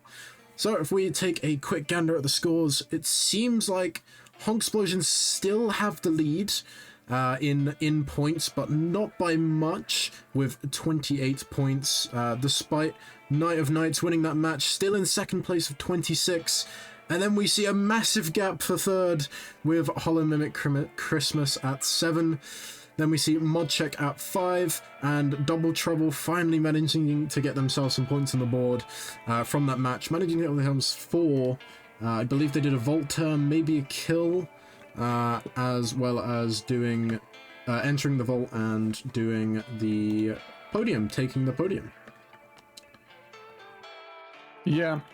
I think something that is like very unique about teams compared to solos is how volatile those point sets are, like the point numbers are, because in solos, if you play in a lobby with 8 players, you can make, like, at most, and that is very difficult, 70 limbs, right? That is the maximum that you can get. In duos, however, that is that is not true, because people can revive. Like, every person could technically be alive 4 times, or like give up to 4 points, if not like even more, with the when they get their revives back after the podium grab. And I think that is how we can see that is a reason why we see teams like sometimes skyrocket in points, just because they like kill so many, just because they get so many eliminations. That's just it. And like even the point differential that we have between second and third, or second and fourth, I think that can be made up for if like 1 good game, 2 good games, something like that. It is no reason for the most important thing for the players right now is to not let this like affect your mental, right? Like the moment you get frustrated or that you like give up hope, suddenly you don't stand a chance anymore, when in reality all you need is just a really good round where you pick up a bunch of kills, and we have seen that before. It is possible for anybody in this lobby. They just need to not let past rounds affect themselves too much. That being said, Fragrant Shore is now also a lot of people's favorite maps. So a lot of the people either said Hard Cell or Fragrant Shore, and most of them said both as their favorite map, as the map they were the most comfortable on. I think with the long ranges, you're gonna see a lot of long range characters. You're gonna see your aces definitely, maybe some Octo Weapon 3, some Sasori, something like that. So I'm very curious to see what they have in store for us. I can already tell Iris is on Lawson Weapon 3 Expertise 3, so he might have some package stealing shenanigans in mind. That is a very infamous tactic on Spire Scrims, I would say. There's a certain someone who popularized a certain strategy, gaining its own name as well, named off of them. The Giant Key strat, or the GK strat, which is play very defensively in phases 1 and 2, and then steal the case and win. I wonder if that is as valid of a strategy as it is in solos, because like I said earlier, teams are gonna make more points in duos just because there are more kills to get. And so winning alone might not actually be enough to like beat out the competition. I wonder if I don't know if we can see that right now, if there are other people at B. No, there are not. Okay, like usually B is or like not usually, but sometimes B is a spawn that can have multiple people at it, spawn at it, where they will some will enter through the left side, some will enter through the right side, and then they will fight in the purple room. That is not going to happen here. Instead, I think it is 1 team per purple room actually, and a bunch of flamingos in a pool. They're kissing.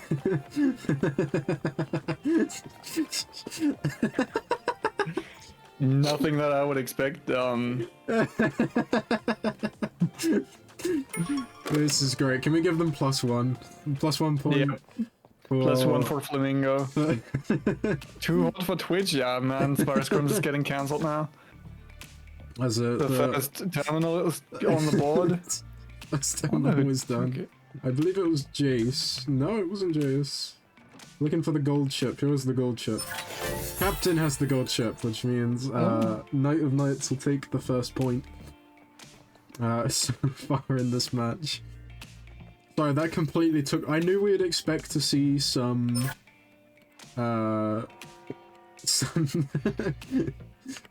some silliness here and some there, silliness, but I wasn't expecting seeing 2 flamingos kissing in the pool.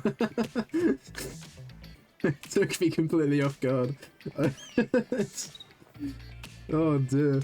Oh, I think Pika and Soph actually have staked out Captain right here. Captain and Irish, they're like that is definitely that they're about to collide. I think. Pretty sure that Pika and Soph want to pick up the kill. It does. At least that's what it looked it. like to me. Also, there's Jake now, just going against. No, Yeah, nothing's going to happen. Nothing's happening at the moment. So many people around each other, but no one's able to work each other out. Just This is yet. also a map where sometimes the progress of the map just grinds to a halt, because this boat right here is a bit like off of the beaten path. Like people don't really go to this boat unless they spawn on it. So if there's a terminal in there, it will take some time to get deactivated. Oftentimes, like you will see the Fragrance Shore rounds stall out at one terminal remaining. That is a very frequent occurrence. That being said, a lot of people are close to Susbuzz and the boat right now. I think like a lot of people are gravitating towards that right now. A lot of people are. We see a lot of teams all just kind of around each other, but no one able to suss each other out yet. Could this be a case of teams are playing a bit more safe? Could this be a case of they just can't work each other out like they have in previous matches? I think it's going to be a bit more on the safe side. We're actually going to see Goose and Flick. They're going to see the secret exit open, and they are going to chase, which means they're going to be coming up behind an unsuspecting victims of Reiko and Irish, the people that they need to eliminate. If these two teams choose to fight now, which I don't think they will, I think they have managed to escape, they managed to hide. Goose and Flick are not going to be able to find them. If they did collide, whichever team won that fight would then pretty much at that point solidify first place going into map 5. Absolutely, especially because Captain and Irish have deactivated the first 2 terminals, so the first 2 points of this map are theirs, and that's what they needed to tie up the score. Actually, okay, that is very interesting. Pika and Soph are not being sneaky here at all. 2 Douglases just crouching up from the vault entrance. Everybody is going to see that. But they've waited a huge fight. This is going to be really good for them. Jay gonna be shot in the back. It's gonna go down to Goose and Flick. Dunker's managing to blend in and hide perfectly. Does actually revive Jake. Who's actually starting to melee Flick. What a sneaky play. And 5 But it's not HP going to goes be down enough. again. Dunker's trying to make a play, trying to get some more points on the board. Is trying to run away for his life now. Flick has his hat down. I don't know why he's chosen to do that, but maybe it's a bit rainy today. Maybe he's put umbrella on. I think Goose knows that this might be Dunker and is trying to find the Mimic. Hasn't seen the giant flamingo hiding in the tree. There's no way. This is exactly what Dunker meant, by the way, when he told me that he was just here to have fun. Like, this is not something that you would ordinarily see in deceiving competition. That is very unorthodox, and somehow it just worked. He just made it work. That is a great mimic play. Just a bright red flamingo or bright pink flamingo hiding out in a tree.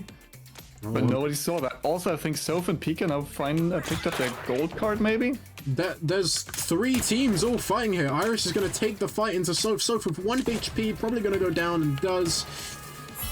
Pika nowhere to be found, typical to his fashion. Oh, and Dunk is going to go down to the Rick back at the revive. Wasn't able to get it.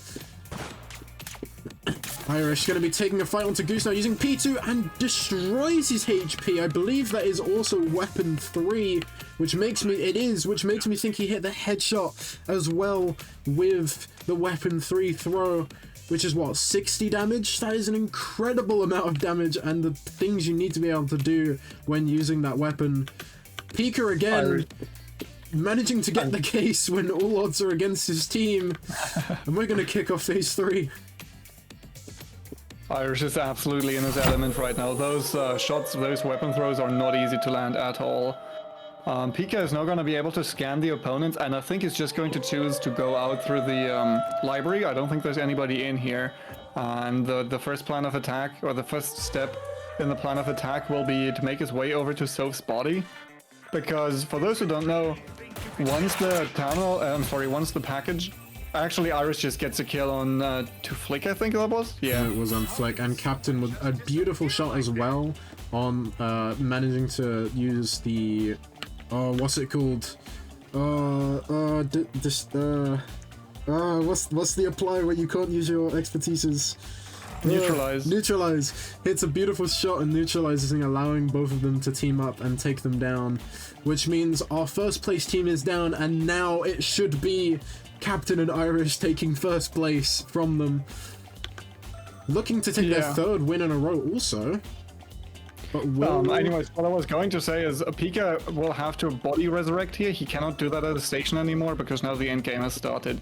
So he will need to be very, very careful in his routing to get to Soph's body without being seen by anybody else. And the pings, like the package carrier pings periodically, and that is going to make it difficult for him to sneak anywhere because he has to stand in the same spot for a couple of seconds, and that will reveal his position. This is a great... Irish has a great advantage on watching over Soph's body. The ping's gonna come out, they're gonna see the elite guard running, they're probably gonna start making their way now. I think Pika's trying to do what he did in the last game, cause these last two teams to have an outright brawl on each other, and I think his plan is going to be to try and escape. How he's going to do that on Hans, I don't know. But yeah, you're right, he has already. This fight though, right? Like they ran in through Suspa's side into the vault, and like somebody shot, I think at Pika, somebody shot at Pika, revealed their own position, and suddenly everybody started shooting the aggressor, and nobody, like everybody forgot about Pika. Very, very sneaky plays right here. Irish already using up his expertise. That is not going to be very good. There's no guy, he won't be able to escape after grabbing the package, and Soph is back up again. Pika is now in a team of 2. And I think there's going to be a collision right here. Irish is going to collide with Soph and Pika right here. He's going to wait for his teammate to regroup and take the fight together. They're not even worried about the A shooting in the back. They just want to take on Irish. They managed to get one. It's now 2v1 up to Soph. She has heat and she's on 3 HP. Any amount of damage should kill. A no-reg came in and goes down. Irish and Captain looking to make 3 wins in a row. The only people now that can stop them is Jace and Rick, who desperately need these points if they want a chance at coming back in this tournament. This fight right here, I think, is actually going to favor the package carriers massively, because Captain is playing Ace right now, and Ace with a package is so good because you can just line up those headshots, or I'm sorry, those body shots from really far away because you will know where they are. That being said, though, taken, and Jace goes down. Irish is looking to take the final 1v1 against the Rick, and he does it. Irish and Reiko, the Knight of Knights, taking Fragrant Shore, taking 3 wins in a row in the bag, and most definitely taking first place now in the tournament. This just seems like it's going to be a battle between Irish and Reiko versus Flick and Goose for first place. They're just, both teams are absolute monsters right now, and it seems like the biggest monster is our team of Knight of Knights. I think again we just see how like flexible those people, Irish and Captain are. They just pick agents and they just make them work really creatively. I think pair that with just okay. Pair that with great damage and great accuracy That's from how we do it in Irish, private and sector. just like the overall awareness of them, of both of them, and they just cut through the opposition like a hot knife through butter. Yeah, they really did. You know what? I've got to say, this is just me personally. From obviously casting well, this will be my second time casting a DI tournament, third time, you know, hosting it and watching it. This has, so far has been, in my opinion, the most fun tournament to watch. Just because of how outright mayhem there are with fights. It feels like every fight, there's either a team just around the corner ready to take the third party, or there's at least 3 teams already in the fight from the get-go, all fighting each other and all scrambling to try and win it. That is absolutely right. I think that's just kind of maybe the nature of duos, just because there are so many more people involved in a fight. If 2 teams collide, it's not 2 people anymore, it's now 4 shooting at each other. It's And, really crazy. I'm yeah, loving it. absolutely. Like, so often have we seen third-party situations lead into fourth-party situations, and then like it is absolutely wild. It is really hard to predict who will come out on top of those gunfights. Well, just a moment break from it. We have another donation from Sheldon with £15. Thank you, Sheldon. Mwah. Orange, you want to give a kiss also? No. There we go, the mandatory kiss, which means we've now raised £55, which means we've reached our first milestone, which is Glitch having to do a controller stream. He will probably plan that for the future, and it'll be a little bit down the line. But that means Glitch will now be playing with a controller for a whole broadcast, so if that sounds like something fun to you, then that is something to look out for, and I'm sure he'll make a date and put something in maybe Spire's Twitch, as well as his own Discords and platforms about that. So, lovely. With day 1, we've already reached the first milestone.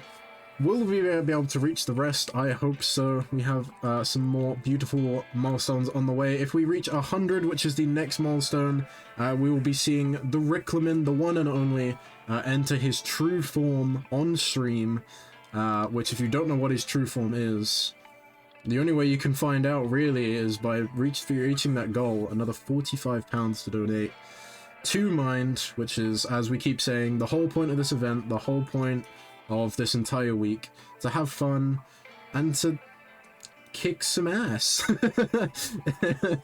if I'm honest. But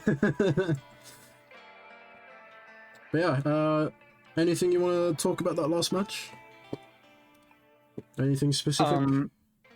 So, like, not necessarily like just the last match, but one thing that I've noticed, those players, I think for the most part, they have now burned through the characters that they consider their best characters. So, for example, we've seen Flick on Octo, I think that's his favorite, Madam on Goose. I'm sorry, Goose on Madam. We've seen, like, I think everyone brought out most of their mains, if not all of their mains already, meaning that Sound Eclipse and the next Hard Cell are going to be very tricky for them. They will have to like come up on the spot with strategies with characters that they don't really play very well. And yeah, I mean, that is definitely going to be very interesting to see how they can adapt to those situations and come up with ideas and strategies on the fly. That we'll be finding out momentarily. I believe scores are in. I believe. I'll wait for Megan to maybe give me a thumbs up, just to make sure, so that I don't put the wrong scores on stream again. I've done it once, I've learnt my mistake. Although I think there might be one screenshot we're missing. Maybe. Not yet. Alright. In that case, we'll start loading up the match. The next map is going to be Sound Eclipse. Sound Eclipse. This is the map where I expect to see the most Sasoris. I think we've only seen one Sasori so far, and which means a lot of teams still have that to show. And I mean, there's only this map and next map. There's only 4 agents left for each team to play. So I am going to make the prediction we're going to see maybe 4 Sasoris here, which means the whole point of Sound Eclipse vault entrances being, you know, a lot of food for teams and individuals to consume. I don't think it's gonna matter anymore. I think it's gonna be, I think for the most part, it's gonna come down to which team can take out the other Sasori first. That's my prediction. Do you agree or disagree? Yeah, absolutely. I mean, like, Sasori is such a... Like, frankly, he's just such a boom or bust character. He's a bit of a glass cannon. He does really good amounts of damage. But he has, he struggles with, like, escaping from fights. He struggles with bouncing back once he's been surprised by somebody else. And that is going to be a bit, like... I think if a team surprises another team, like, or surprises another Sasori, that is going to be very beneficial for the aggressor. Also, just an interesting fun fact, the teams who are currently struggling the most told me that Sound Eclipse was their favorite map, so we might actually see people catching up to the first place here. I hope so. Double Trouble and Hollow Mimic Christmas listed Sound Eclipse as their favorite map. We'll take a look at the scores in just a moment. Let's first look at what agents we'll be seeing in this Sound Eclipse, and then we'll go back to the scores, and then we'll let the players go. We'll have a quick talk about the scores in this in that last match, and all of the matches put together. I'm having a cheeky little look, and I think a team has finally taken first place. So, do you want to talk about the scores? I've been talking about them a lot recently. Yeah, absolutely. So, Night of Nights pulling into first. This is now, I think, so first of all, last round, they again got a lot of kills, and again they won, but also they did 2 terminals, which, those are, like those terminal points add up over time. It's very important. I feel like some teams don't go into purple rooms because they don't think that it is worth the risk, that 1 point. But Irish and Raiko definitely don't care about, Irish and Captain definitely don't care about that, because they just did it and they got away with all the points. Now, second place right now, 32 points, absolutely doable. They one good round and they're in the lead again. Irish is not on his Sasori? That is very surprising to me. Why did he play Sasori earlier? I don't remember off the top of my head. Rick's going to be playing the Sasori. Flick's going to be playing the Sasori. Let's see if anyone else is going to be playing the Sasori. No, only 2 Sasoris come out in this match. We have seen 1, which means there's 2, I think, off the top of my head. Only one of a Sasori has been played. Which means, oh, this is going to be an early engagement. We might not see this team. Oh, they're not going to be able to get in. Jason, Rick, not able to find the entry point that they needed to get in, but they do have the intel. On the top floor. No, they chose the wrong target. They chose the wrong target. They weren't expecting it. Captain is trying to fight for their life against Rick and Jace. They do take them down. That is going to be the red going. Irish does manage to get out in the nick of time. Only 40 HP to spare. That's fine. They do still get that free revive, but they are going to probably have to use a terminal, which reviving with terminals in this map is probably the worst kind of map to do it on, because it seems like no matter where you go, all 3 terminals are usually contested by a team. There's no way he'll be able to get the res normally. Also, another thing to consider is, in my opinion, this is the most difficult map to leave the vault on if you have the package. Meaning that, like, I personally, like, if I was to coach a team right here, I would probably instruct them not to even bother getting the package from the podium, but rather just killing the package carrier, because the purple rooms in this map, are so easy to camp. But that also means that, like, if you die right now, and you just concede the package, you're not gonna get it. then that means that you don't get your health back. You will play at a lower health for the remainder of the game, and that is going to be very difficult right here. Irish is now getting up the player, the teammate, right next to Flick and Goose. This could spell disaster actually if they die to the best, like the most dangerous competitor. Like Flick and Goose really want to take the fight if they can find it. I don't think they have seen it. Oh, Flick. Oh wait, no, that's not Flick. I thought that was Flick because of the name tag. No, it seems like even though there's 4 teams on this one side of the map, no one is currently finding each other just yet. Everyone is, like, just opposites from each other. Literally around the corners from each other every time. I think we're gonna see Silver Reef in space right here. There's, like, so many teams around. I think this might spell disaster very soon. What is going on with these tripwires? Some crazy tripwires coming out. Goose and Flick gonna see if the keycard is taken, but none of the purples are gone. They shoot out one of Yumi's gadgets, I believe. Yeah, because they don't have a Yumi, so there's a Yumi that's also placed some gadgets around. I assume that's going to be Pika. Pika on his main as well. One of the few level 1 echelon 100 Yumis. So it'll be interesting to see what he pulls out here. I'm hearing some gunshots, but no fights? What's happening? It's interesting to see that all the teams... Oh! That is, like... Yeah, Jake and Dunker, like I said, I think are just trying to have fun with their gadgets. Very creative users right here. Captain and Irish are actually are getting jumped by Goose and Flick probably. Goose on the Yumi, and just taking out Captain, I think that was. It was Captain. Yeah. Captain goes down again. Not a good spot for Irish on half health now on the run, trying to get away from the aggressors. Must be close by. Another The fight next outbreak. resurrection will deduct a point. Dunk is just going straight in for the res, straight getting back Jake back up. Goose hasn't seen it, but another fight is breaking out. So many fights are breaking out, and it's really hard to switch between the perspectives. Irish might be going down here. Flick, if he can hit the last few shots.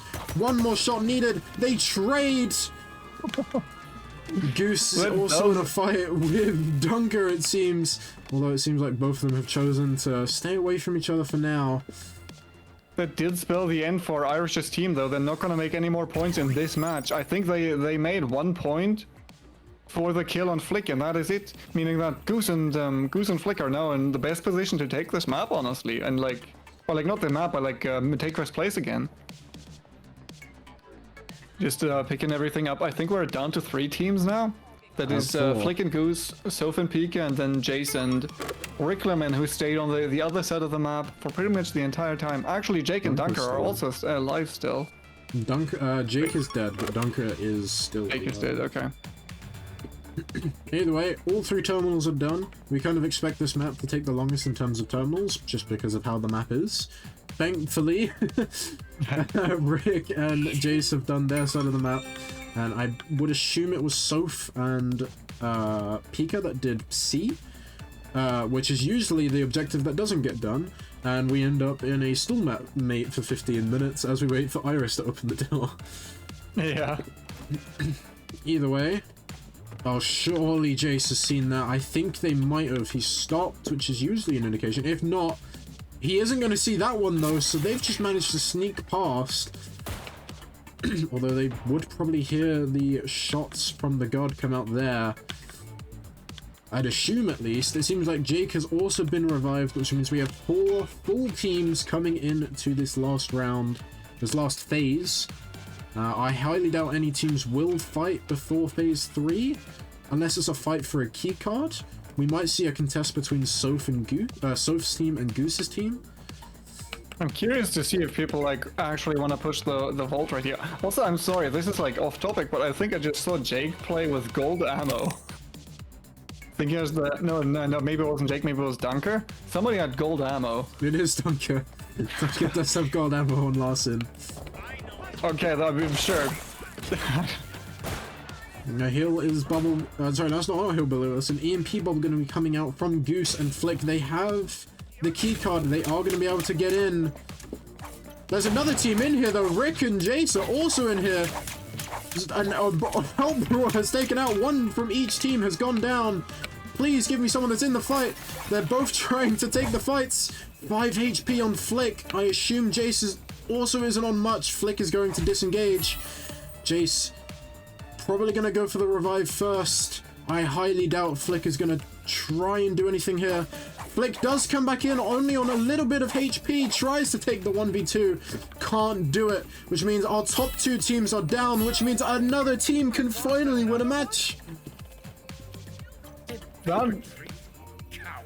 Okay, I don't want to call it a mistake yet, but that was definitely a very interesting choice, pushing in with what I assume to be our like 25 HP in a dream. I think like from how much time that took, I don't think that Flick could have healed more than like 1 healing vial. And there's another bait box here, which is very interesting. I'm not quite sure what the purpose of that is. Maybe to like blend in with other crouching NPCs, because you don't shoot crouching NPCs maybe? It doesn't matter, they have the case, they can visually see them through walls. Yeah, you're absolutely right. I'm not entirely sure what the idea there was. I hate the meme team. That's all I'm saying, the meme team, and they're doing what they do best. Yeah. I mean, they've given us some hilarious plays so far. Oh, absolutely. If there was an award, they've definitely won the funniest moment award. Just in most matches they've played so far today. The engagement's going to start from Rickleman. Jace not actually in the fight just yet. Dunker going down to 16 HP is going to maybe try and steal the case. No, tries to get the gun through but missed it. Jake on his own now and also is going to go down. Rick and Jace. Very dominant performance this match. They didn't have to worry too much about phase 1. Managed to get themselves an early kill. All the way up till phase 2, they had a bit of a contest. They had a fight for the case. They came out on top, and now there is one team standing in their way. The Double Troubles, looking to make some trouble and prevent them from exfilling. I think this is now. This is going to be very interesting. I don't think they have like Rickleman has a very good range with his Sasori, but realistically. If so, like, I know how Soph plays this map. She likes to stay upstairs, like, outside of the wall, or like sometimes on top of the high grounds. Same with, and like, just play this really safely and like don't take too many risks. And I think it is going to be difficult to break through that. Currently, Pika and Soph are trying to like prepare for the next battle. They definitely know that they like want to take the fight probably close to the vault entrance, I would think. I'm not entirely sure where they're gonna do it, if they want to try to reroute to the balcony or if they want to go out. It is going to take a lot of good communication from Rickleman and Jace, because on this map it is very difficult to like ambush someone realistically, because like you can't rotate around other people pretty easily on this map because there are so few paths that you can take. I mean, yeah, what do you think? What do you like? What would you reckon they do in this situation? I reckon they bounce pad up and they try and take the engagement. Rick does miss it though. But they don't go to the same side though. I think they want to force the extraction right here and then just shoot down the shoot down the range pretty much. When they go to A now, there's going to be this long hallway past the food. And I think their plan is just to shoot down the hallway when Soph and Pika have eventually have to run through there. But this is what I would like to see. Now, Rick has the case, which might make this a lot more difficult than it needs to be. But Soph and Pika are both using heal expertises in a map that notoriously will have Sasoris, so they might have predicted that there won't be too many Sasoris. There is still a Sasori. Rick is on the Sasori, but I believe that is expertise 3. Which it isn't the greatest at hitting multiple people unless they're really close together. Yeah, And there's it- no range. Yeah. And they're trying to force the fight by the food, which if Rick can hit both of them, not only can they not use their expertises to their fullest, they also won't be able to eat the food, which is exactly what Sasori dominates in this map, and exactly why I think this map is the best for him. I Seems like really want to they're see not. Soph and Pika be patient right here. They know they don't have to push until they see the bar, the contest bar, move up. They don't have to go anywhere. I want them to stay in cover until they see somebody touch that point or the next ping happen. If they go out and force the fight right here, I think they're just gonna lose, but they can play patiently. They don't know where somebody is until they step onto the car, and now they can contest, and that is exactly what they're doing. Well, they initially shot the wrong person, and they've both just won their 1v1s so convincingly. I didn't even have time to respond to the action of how the match went. Jace and Rickleman taking their first match of the day, Game 5, halfway through when it starts to matter most.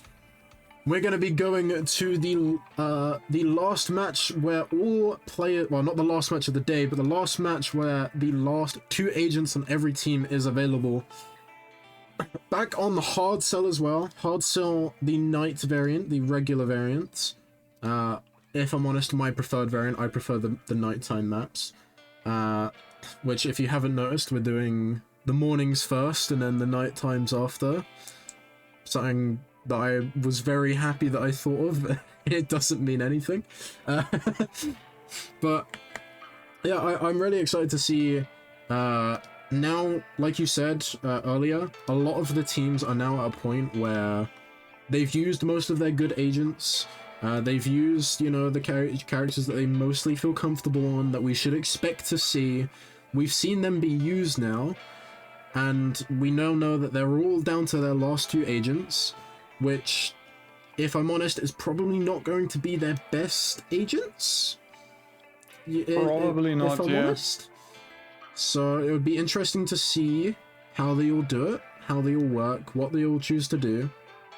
The scores will be coming in players shortly as well. paid enough attention, they could actually try and figure out who has to be playing what now, because everybody, like, the choices are locked in already now. The win condition is just 10 matches, so there's actually a set end in this one. Just because a match point could be done in 2 minutes or in a few hours. So especially with duos. So yeah, especially with duos, because people can just rack up so many points, it is really difficult to tell what the progression should look like. So it's just a flat out 10 points. And if we do another duos tournament in the future, which we might do, it's unknown right now. If we do another one, then and it's match point, then I'll kind of use this to kind of gauge where we should be in terms of point value, because obviously we do 30 for, well, now we do 30 for solos. That's kind of nice balance that we found, and it worked perfectly in your favor, Mr. Orangeman, last time we were competing. Last time we were competing in a tournament. But yeah, for duos, like RNG said, the point values are a bit more different in terms of there's a lot more points up for grabs, which means we kind of need to make it a bit more balanced in that regard. So I'm using this as a testing ground if there is another duos tournament in the future. Until then, we're going to hard sell again. I've also been logged out of my lovely donation stuff, so bear with me a moment. As I log back in, I've got to open my Gmails. Can I take a quick moment to just talk about the points right now? Yeah. So, Team Honksplosion, who is the team led by Goose and Flick, they have caught up a bit. They're now at 38 points, but still in second place, because Night of Nights had 40 to begin with last round. Now they have 41. And exactly, there we have it. And like the top 2 teams have not really made that many points this round. So realistically, there was just catching up for all the other people. Now we have Modjack cracking the 20-point barrier, the 20-point threshold. So this is still absolutely up for anyone's game, especially if Rick and Jace keep playing like they played on sound clips just now. That was a great performance from them, and I think like I don't want to cast a curse them, so I'm not. Well, you're about I to. will hold my praises.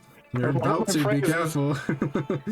I'm very curious to see how they're gonna do now that they've played every map once, because now they can like kind of like dial in like they know what adaptations to make. Like one thing about those two players is they are very flexible and they are very they can adapt to a lot. They have a huge cast of characters, which fair enough is not necessarily gonna come. It's not gonna be important on the Heart Cell round yet. They already have to play 2 characters. I don't know which ones they are because I didn't keep track of all the characters that I've played yet. But yeah, it's going to be very interesting to see what they're gonna do on Heart Cell now. That they, I think, kind of look like they're warmed up, but like I said, I'm gonna hold my praises to not cast a curse anybody.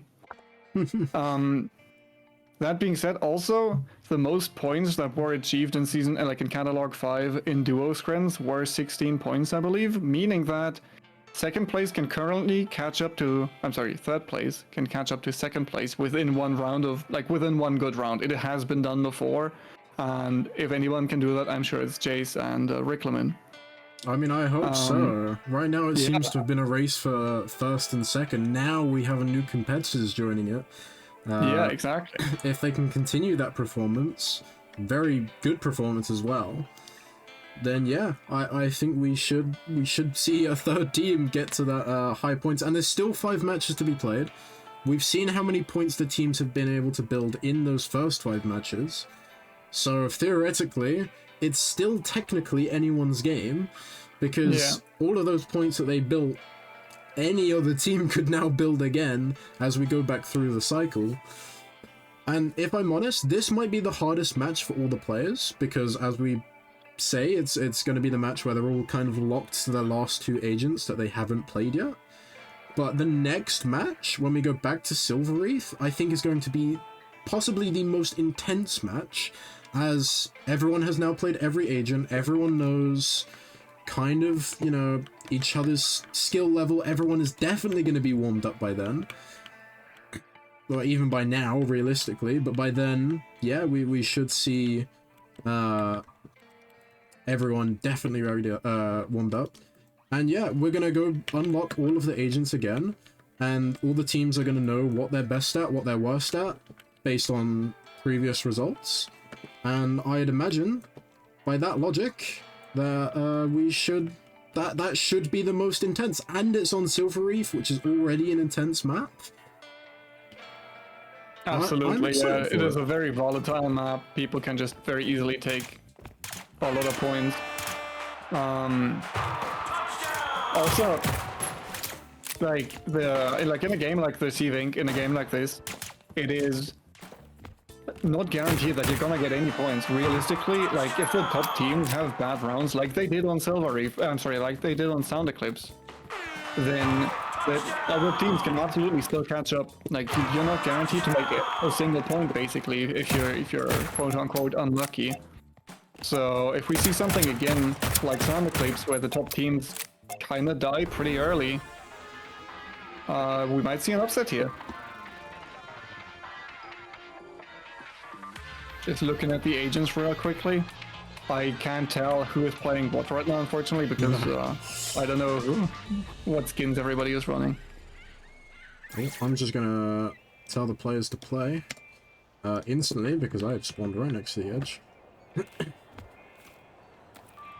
Means they can just go.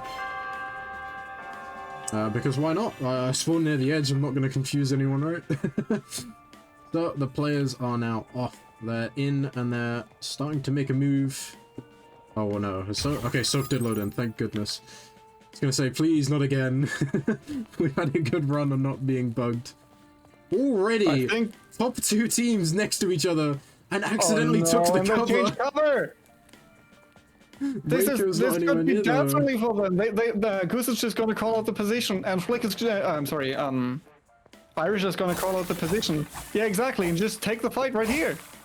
And Flick trying to get away using the All-Star and is able to do it. Irish isn't able to find the kill. Is he able to find it now? He does find it, but does get traded out. Where is someone? Goose and Captain choosing not to maybe fight just yet. They're being scanned by the Yocto. But Flick does get rezzed. Captain shouldn't really be taking this fight. They shouldn't do it. Flick takes the wrong shot. Actually, I believe They now got the they could res. take the fight because Flick just gained the heat. And they got the Irish res knows as that he well. swoops in, tries to kill Flick. This is 25% extra damage. Flick will receive 25 extra damage. And Goose is caught up as well. Goose is now running our top two teams, scrambling to try and eliminate each other. Not able to do it though. Also, we do seem to have a visual bug where it seems everyone is being hacked by an Octo, which is quite unfortunate. We won't know now if someone is being hacked by the Octo. So just ignore that. But yeah, a really close engagement for both teams. Both teams not really wanting to lose, but both teams wanting to win. As soon as they probably figured out it was each other, that was the time for both of them to strike, and they nearly did too. I believe also we missed another fight between someone and Soph and Pika, because Soph, like, currently she's healed full, or like almost full, but she was at 18 HP, I believe, the last time that he swapped her, so I think she might have been fighting with somebody. Soph actually on the Lawson, which is, I don't think, a pick that I've ever seen her play. No, So but that is going to be interesting. when you're down to your last two, do you play Lawson or do you play Vigil, which is what their teammate Pika is playing. Yeah. The joy of the lockout system and tournament.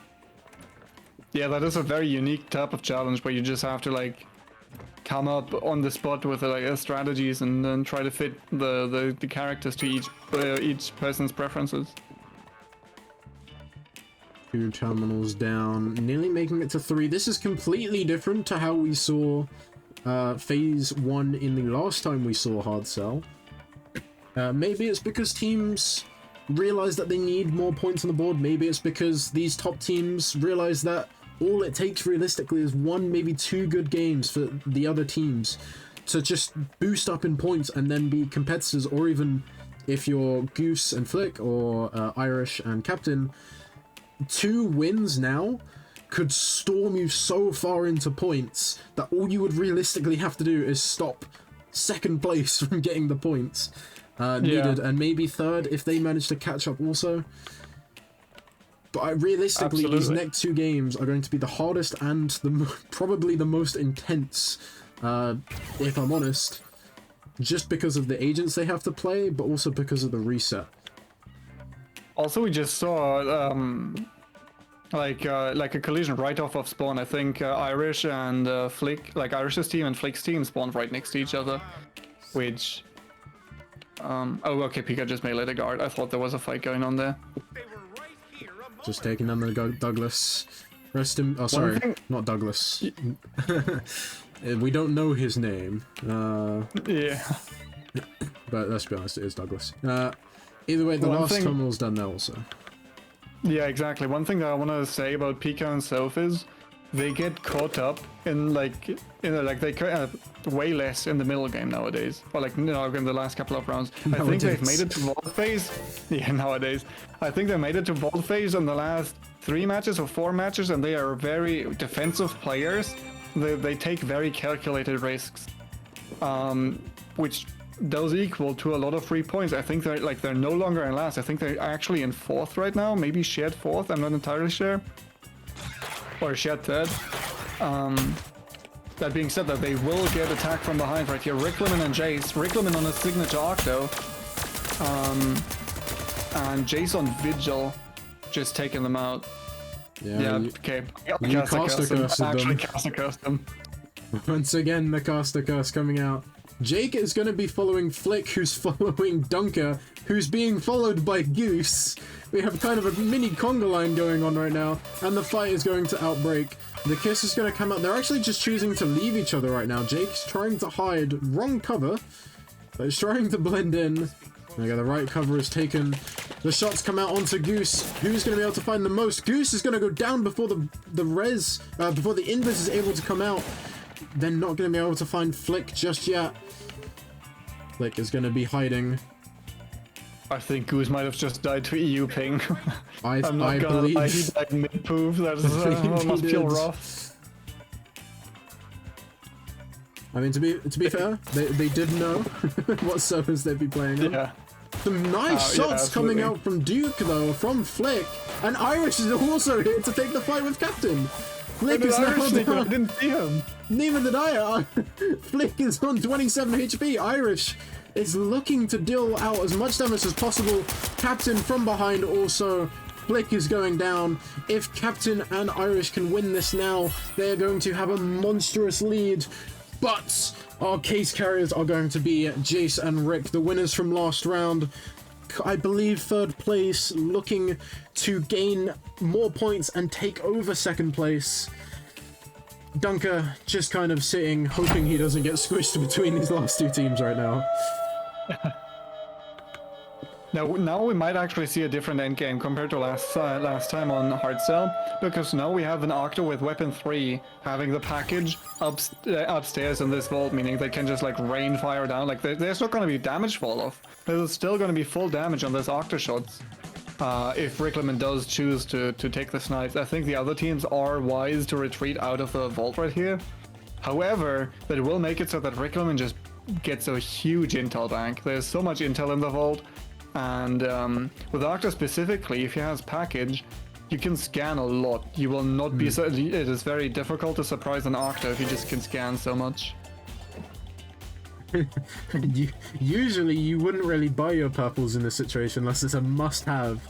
But because they have the Octo with passive too, does it matter? They have so much intel to their disposal. They've probably seen as well that Captain and Irish have left the vault now. And it's only Dunker, which a 2v1 they should win. So they have so much time to gather as much intel, as much resources as they want in this vault before they start making their extract. They have 3 minutes 40 until it's called, and then another 5 minutes on top of that to extract. So there's still a lot of time that they have. Time is on their side for a while, but with each passing second, that time is slowly going to eat at them, and they're slowly going to have to make these decisions. It was a hack trap triggered below them, but I'm not entirely sure by who. Rick I didn't see a uses Madam hack there, or did traps. Madam just snap out immediately? I think Madam just snapped. No, but the expertise is still on cooldown. Well, off cooldown, I mean. Maybe it was an observer bug. Oh, maybe it was not, yeah. Beautiful use of the expertise. Does manage to get out. Even after the nerf. Playing Madam against a package carrier is always very difficult because the package carrier can just scan where they snap to. And in this case, that doesn't work because Duncan just snapped so far away. That was really well played by him. However, he's not going to be able to pick up Jake from there just because he's on the other side of the vault. So it's going to be difficult for Duncan to plan his routing, especially because he's still a scientist. If he runs across Mamazu and Irish, they could just take him out right then and there. They have left the vault now. They are starting to make their way. It looks like they're trying to take this 2v1 onto Dunker once more. If they can find the Octo Goggles expertise on them, then there's not much they can do. And there we go. The fight outbreaks. The goggles are on them. They do manage to get around the corner. They don't think they have the expertise set up, though, which means they will fall. And it will be a 2v2 between Rick and Jace and Captain and Irish. Two teams that, if we're honest, do need the points. Captain and Irish need it to solidify their first place that they have. Well, maybe will have, I can't remember off the top of my head. Jason and Rick need this, as this will gain them that entry point into those higher points along with our top two teams. Whoever wins this is going to have a really good performance. Well, obviously we'll have a good performance if they've won, but we'll have a really good chance at winning the rest of this tournament, I think. Absolutely, yeah. I think Jason and Rickleman are gonna take this very, very slowly and carefully plan out their steps now. They don't really have to rush here. It is difficult to find where the package carrier is if they play smart, and I think they're gonna do. I think they will try to make an either get the auto call or call an extraction and then move away from there again, because I don't think they want to take the fight immediately when the car is called. This is what they want. They want to get an ambush on a person, an unsuspecting target. Now Irish and Captain have grouped up again. They're going to be together, but they don't know where the people are coming from. And Irish just left alone his team partner. This could spell disaster. Captain just falls over. Just 2v1 for Irish now. The odds are against him. Both Jace and Rick are on max HP. But still.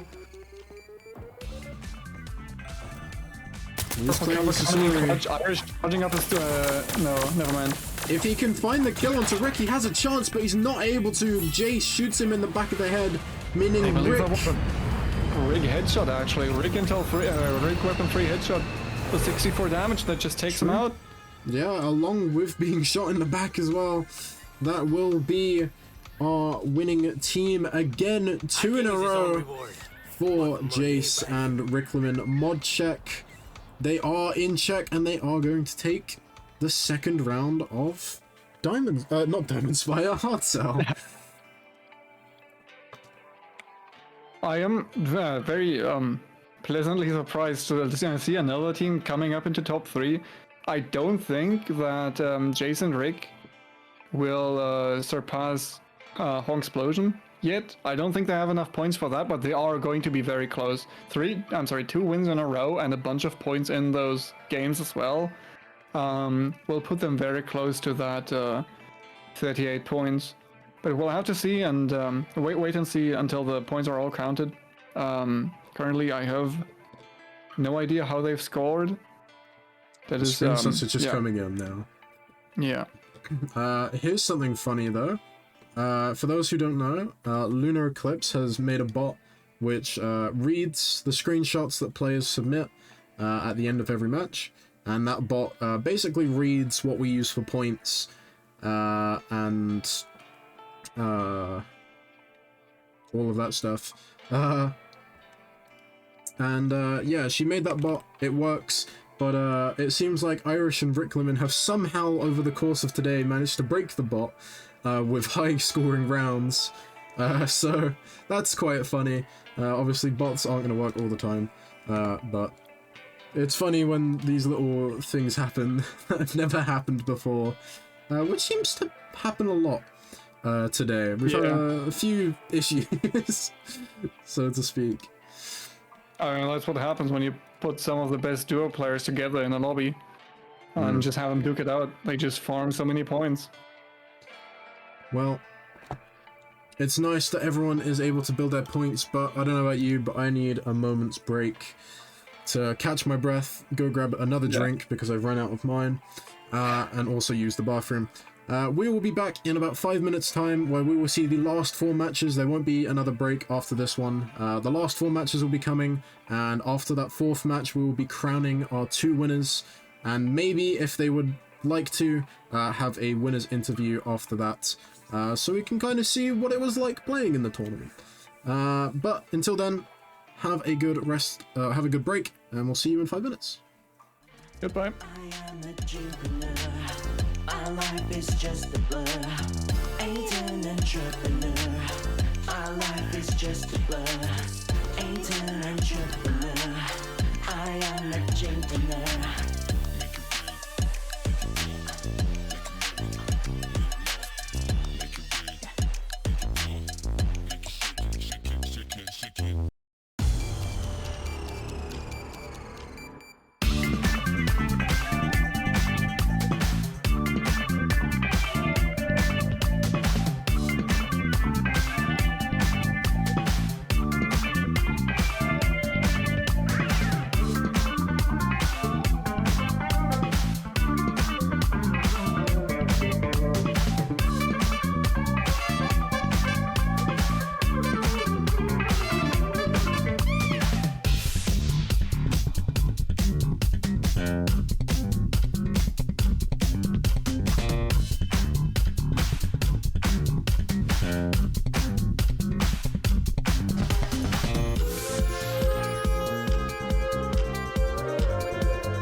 And welcome back to the Duos Invitational Tournament for Charity Week from Spy Scrims.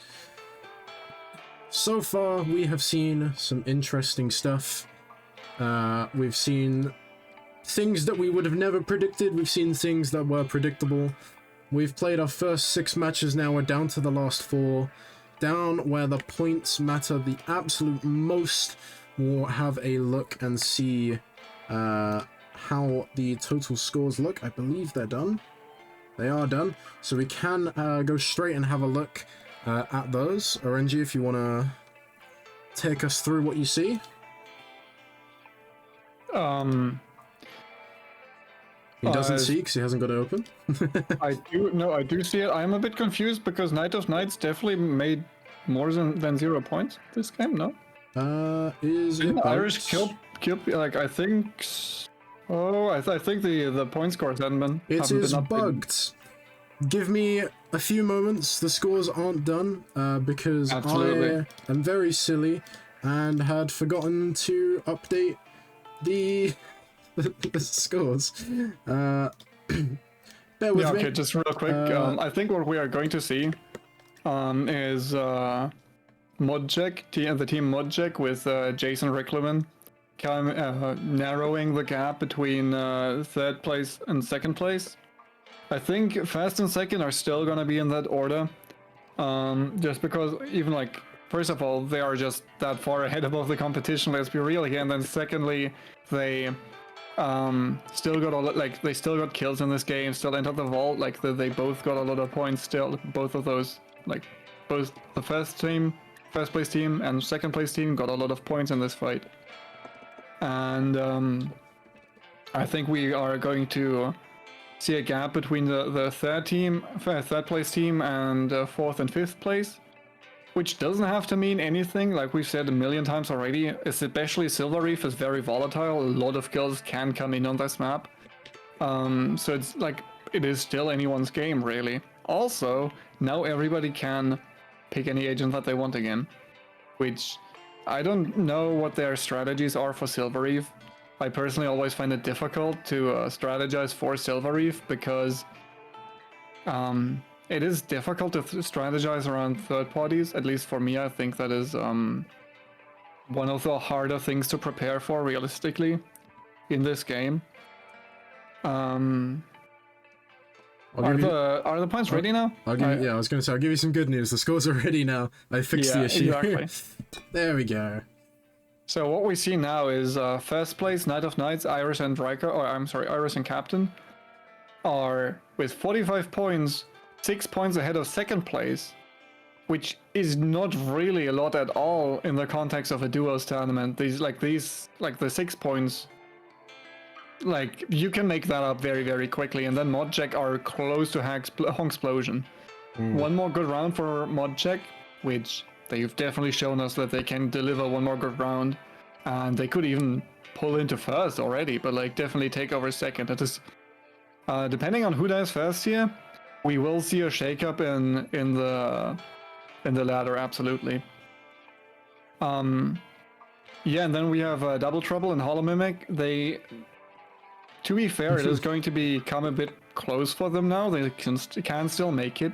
They will need good rounds with lots of kills.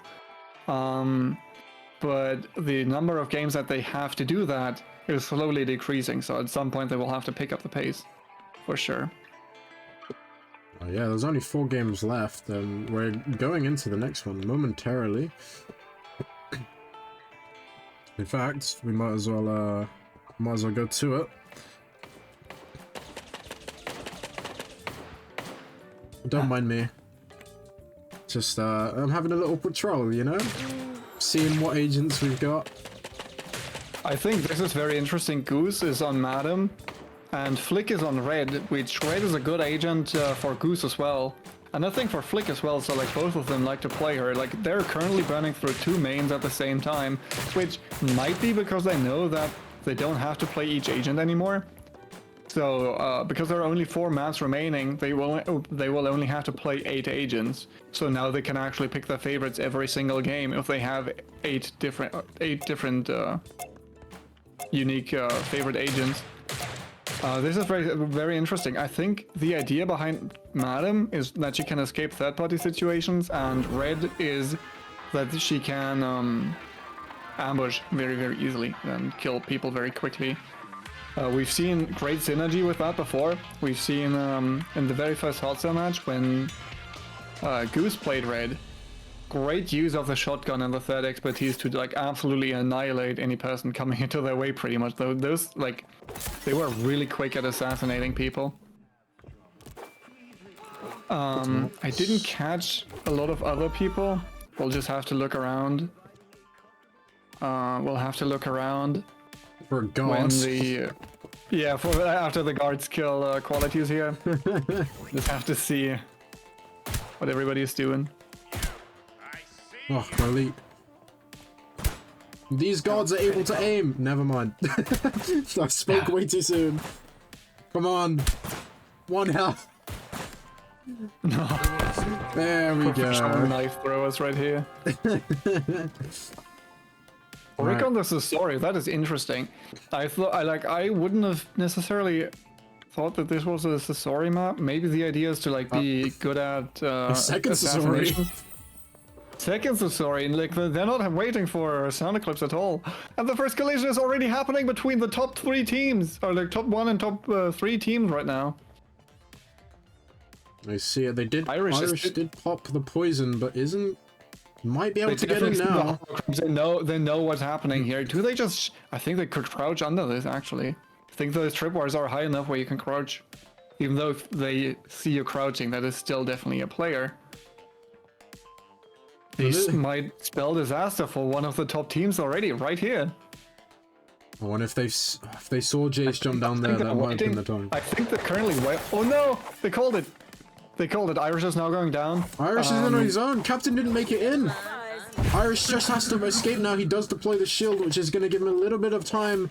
Captain's waiting for maybe an ambush, maybe to blend in.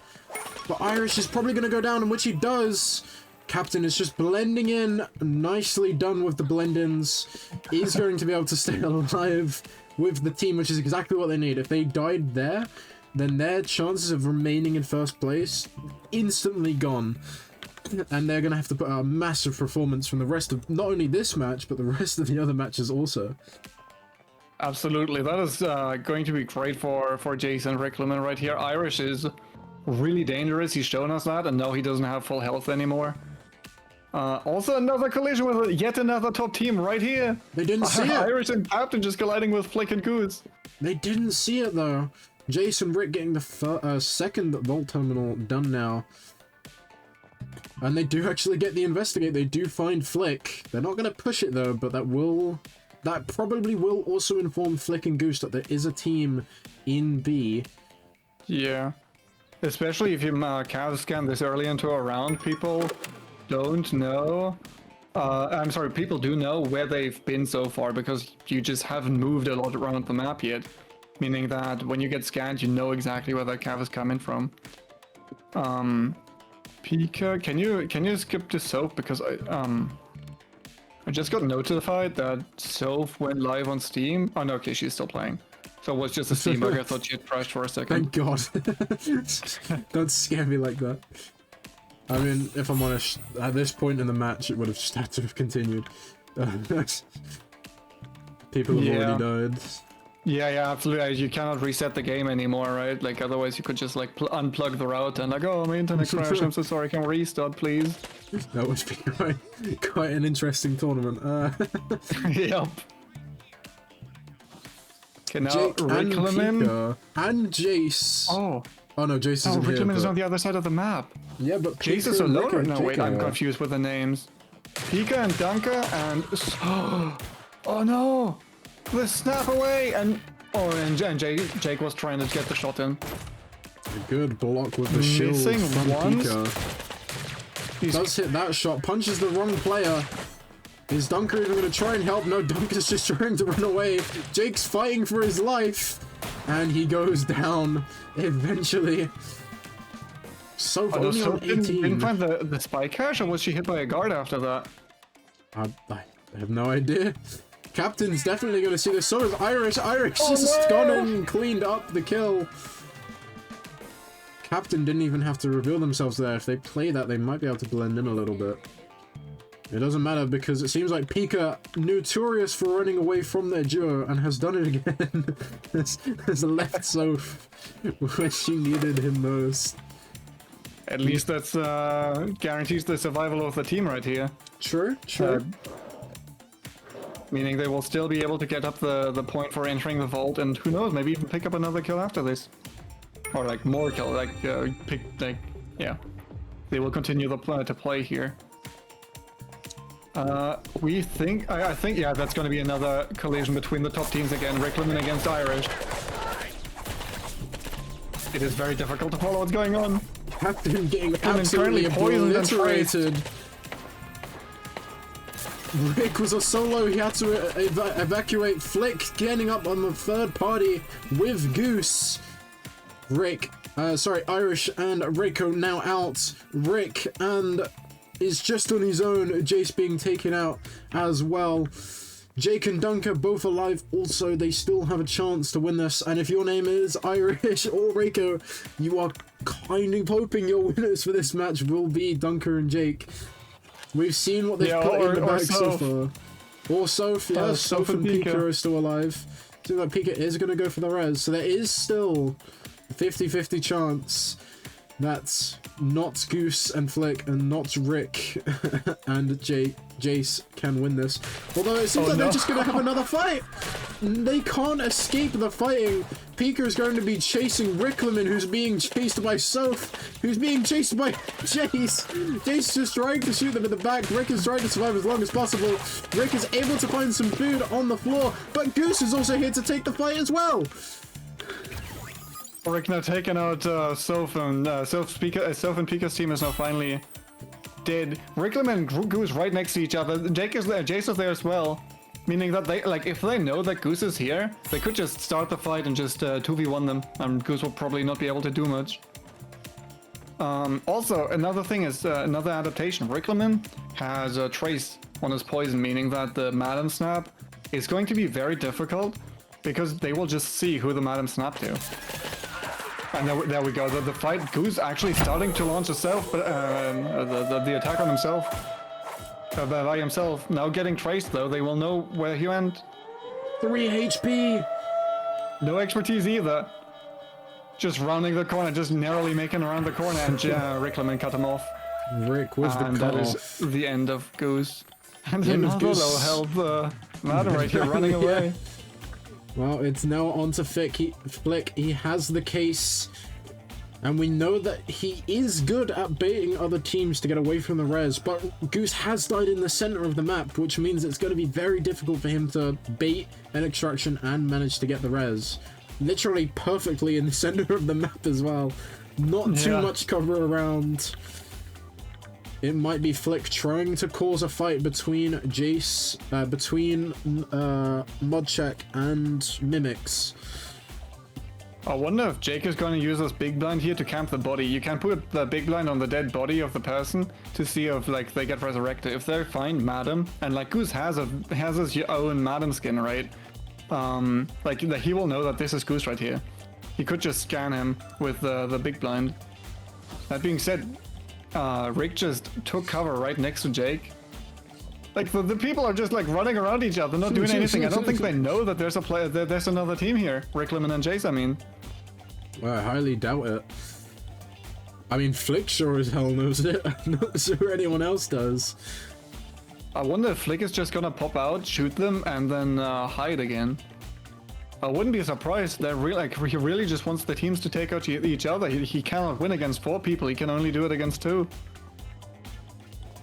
I mean, Rick and Jace will know that this is Goose. As you said, Goose's signature cosmetic is there, dead on the floor before them. If they manage to take out Flick, they could have a big chance in winning this tournament. Starting from the lowest amount of points from game 1 and 2 to now potentially taking a top 2 spot. Maybe even first as well if they can close it out against Flick. And obviously Dunker and Jake. They actually walked past each other. Jace walks past Flick. Flick has free reign if Flick doesn't get pinged for a while and these two teams decide to fight. That's a free res, and that is a massive chance for them to get into it. Jace gets shot at by Dunker, although does manage to TP out and is managing to hide. They're going to be taking the chase, but Flick is just going to have free reign on this revive. This is exactly what Flick needed, and this is exactly what Irish and Rico didn't need. Goose is back up on his feet, and all of a sudden, it's more likely to be in Flick and Goose's favor. That was well played by him. I'm not entirely sure why the aggression there between the two teams. I'm not quite sure what caused that. There was like a cover break, but I don't know why that happened because I didn't hear a shot. That being said, though, Jake Braun is also still alive. He might actually be able to res Dunker. Hopefully, maybe it's going to be difficult right next to the extraction, obviously, because a lot of teams will be around that. That being said, he's just gonna take the shot. Actually, maybe he just wants to get a point. The least conspicuous mimic right here. And Jake doesn't see it. How does that work twice? Jake just keeps getting away with it. Dunker's got resed also. Another fight's gonna break out. Dunker's gonna go down. Jake takes the shot. But this is just setting up Goose and Flick for the third party, who are now coming in to clean up. They're taking all the shots. They take down one. It's just up to Rick. If he can take Goose out, he's in a really good chance of winning it. But Flick comes in the nick of time and wins the match. Both on such little HP. Only a few knives more would have killed them. But they are the winners of sorry, I keep getting the maps wrong. Of Silver Reef Round 2. That was amazing, and again, just so patient on the approach. They really like try to instigate infighting between those teams, and then swoop in right at the very end. Also, creative tripwire use right there because Rick Lemon's team put tripwires on Goose's body. I'm sorry, on Dunker's body. So then, when Jake rezzed, Dunker was immediately broken out of cover and immediately traced, which makes it very difficult to get away from there. In the end, I think that fight kind of spelled their own disaster, but the idea was really good, and like it was, like it wasn't clear who would come out on top of that. Like just land a couple of shots sooner, and suddenly you kill the person like half a second sooner, and you're in the fight still. Very heads-up play from them there. It was indeed. Well. Yeah, I think this is where we're gonna see an upset. Definitely, not definitely, but I'm pretty sure that first place and second place now swap because second place team won this game, and I wouldn't be surprised if Modcheck made enough points to go past Night of Nights, because as far as I can see that it's I think Irish and Captain didn't make too many points this game, but Team Modcheck definitely did.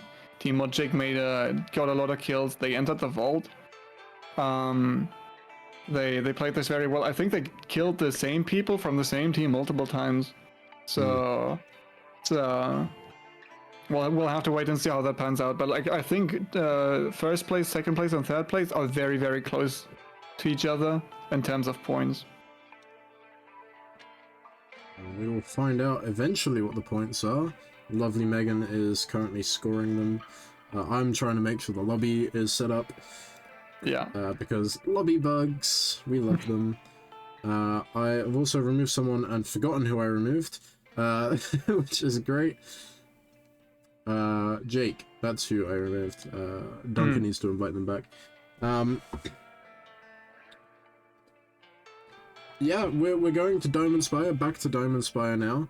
Well, shortly when it starts back up. We're going to be going back to Dome and Spire. This is the map where we saw a lot of the team. Well, we saw all 5 teams make it into the vault. If I'm right, I am right in that, right? I'm pretty sure, yeah. Yeah, we saw all 5 teams make it into the vault.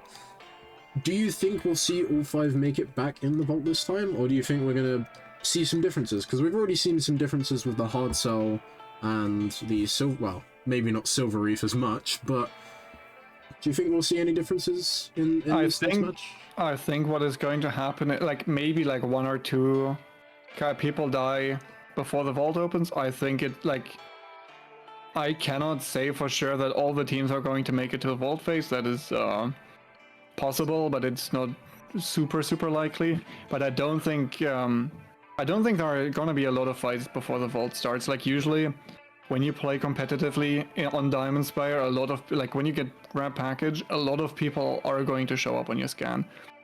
That is just the way that it is. I kind of hope that we see Pika again, just like running into the vault, like what he does best, run into the vault, run out of the vault again. I think it is going to be difficult if the same happens as last time, because last time he just had to go through so many people that he couldn't really find a path out of the vault, which makes it difficult. But yeah, I think the way that the spawns are set up in this game, on this map specifically, just make it so that people really don't spawn too close to each other. Aside from the roof spawn, sometimes multiple teams spawn on the roof and they could collide early on, but I think aside from that, most people just go to the closest blue room, go in there and rush through all the terminals very quickly. That is just usually how Diamond Spire is played, and I would be surprised if it was much different here. So to summarize, I think we might see like one team die, or like one or two people die early on. I would be surprised if we saw a lot of people die. I don't think there's going to be a huge fight before the vault opens. I don't think so either. Either way, I believe the scores are now in. Yeah, and that is actually a huge upset what I'm seeing right here. And we're about to see on the broadcast also. Yeah. So right here we've seen this is now a new first place, or I say new, they've been first place before, but they took the crown away from Knight of Knights again. Who isn't even in second right now, but actually in third, because Modjek just collected so many points on Silver Reef. I believe 9 kills. Yeah, that was absolutely insane. So realistically, I think it is going to be difficult for some of the teams to get first place. I thought, like, very improbable, but I think like second place and third place could still be up for grabs for some, like for all of the teams. Also, whoever wins this, like now we have the situation again where all of these teams are very close to each other, meaning if one of the top teams currently wins this, they will be far ahead of their competition again. Which, like, those are very, this is going to be very tense for those teams. I wonder if we're gonna see Yumis again. Last time on Diamond Spire we saw a lot of Yumis, and this time we see none. I think it is Irish on Squire this time who played Yumi to an absurd level of mastery last round. Very good performance. Well, either way, let's... Oh, we've actually spawned right next to it, so... Should be fine right here. Just gonna kill the old man Chavez. His final mission in Spire is always him falling off the map. Right, I need to give players the notification that they can go. Charity week. Go. Now, they'll all see the ping, and they're all off. Already, I think we see Irish with the Squire and Danger Sense. Danger Sense makes you able to play very safely here. You can kind of have the flow chart of, if the circle is blue, do whatever. If it is red, just stop and scan all your surroundings. And if you don't have it online, be very careful, and like honestly shouldn't do much either. Meaning that if they play around this well, they're probably not gonna run into too much trouble, I would think. That being said though, I think there's going to be a collision actually between Irish and Captain and Jake and Mimic. I'm sorry, like Jake and Dunker. Right here, both teams are going to see. That is going to be. Oh no! He's Spiker check for the triplers. Captain isn't able to TP to anyone. He's taking a lot of shots. Does manage to find the TP eventually though, and they will be able to get out. Flick gonna be getting the first terminal done as well. What was the HP? 16 HP. One more shot from either of them probably would have killed them. That is wild. Also, the beauty about triplers is they don't break your own cover for a spike check. Usually spike checks, when you start nailing or shooting, they break your cover. There's a fight. Rickleman and Jace right here are fighting Dunker and Jake. I think Jake is already dead though. And Dunker's not. No, Jake is still very much alive inside of his own cage. Irish is just there watching. He's trying to get the third, but he does manage to get one. He's now on a 1v1 against Jace. The Irish, and Irish takes it. Takes down Team Modcheck. One of the top competitors just gone. Like, those were barely any points. Modcheck is not gonna be able to make the second place or first place in this round anymore. I'm not sensing another fight between Flick and Goose. This is not what they need. Captain just needs to leave. Captain should not be taking this fight. They've just seen who they've died to. They should not be taking this. Yeah, play this as passively as possible, especially because I think it was Flick, I think, who played Octa? No, Flick was, I'm sorry, my bad. Flick was Vigil, my bad. So no neutralization coming in here, and the Captain will be able to just run away. Doesn't have a snap anymore, so if they do find him here, that's probably going to be the end of him. And this is completely different to what we see in the first match, the first time we saw this map. I wonder if that was on purpose. Like, right before Irish died, he ran out of the blue room again and jumped down instead. I wonder if that was a call that they made, like a purposeful call to die on the bottom floor to be easier to res. Because Captain just went down, just body res right there. There was nobody around. Had Irish died upstairs by the blue room, then he couldn't have been body res anymore. That being said, Irish now finding Pika and Soph running up after them. That is, I'm sure he knows who they are, especially with Danger Sense up. He knows. Pika and Soph actually splitting up right here, meaning if one person dies, the other is probably gonna get away. They're so 1-2-3ing this right now. Absolutely, yeah. Probably There it waiting for the is. expertise to come up again. I think Captain's expertise just built up again. And they're not able to find the see the last shot bits from of Pika. shots. Pika's just running as fast as he can, but does go down. Soph not able to help much there. Those were both the team's key cards. Yeah. Soph is not going to have any more key cards to go into the vault, meaning the rushing playstyle that we saw last round is not going to happen anymore. Is Soph Soph gonna is get still in the aggressive? same disguise that Irish saw earlier. If Irish is aware of that, he might be looking into this. I think Soph might be safe. Yeah. I hope she doesn't scan right here. I think if she scanned right here, that would... Oh, yeah, there we go. There we go. Irish finds it. And it's Is... down to our last two teams. Yeah. That is the exact opposite of what I predicted. I did not think this was going to happen. We do also find the last terminal, which means we will be going to phase 2. Which the last two teams are now ranked first place and second. I'm sorry, first place and currently third place teams. I Those think are the it's top safe to top say they're second competitors. now. I think it's safe to say they're first and second now, I can't lie. Yeah, absolutely, absolutely. Like, oh my god, like the tensions here could not be higher. They really want this, or they really want to get the distance, the point differential between themselves and the other team. But the thing is, I think both of the teams, because they've killed so many other people, have all the key cards. So like, Yeah. no room is going to be safe from them anymore. The entire vault is going to be accessible to both teams. Actually, strike that. I'm missing a blue. Goose's team only has a purple card, no blue. Irish has both key cards and is starting to make the print, although we do know that Goose and Flick are just behind, so if they go the usual route you go when you go to this side of the map, they will see that print and that will give them the edge in this next fight, which I'm going to assume is going to break out very soon. The one good thing for Irish here is he has danger sense, so he does know when other people approach his printer.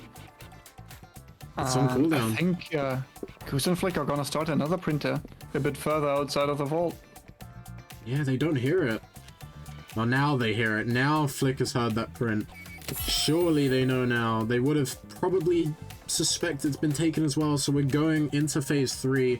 Unless they're able to intercept them on the entry. It seems like Goose is trying. No.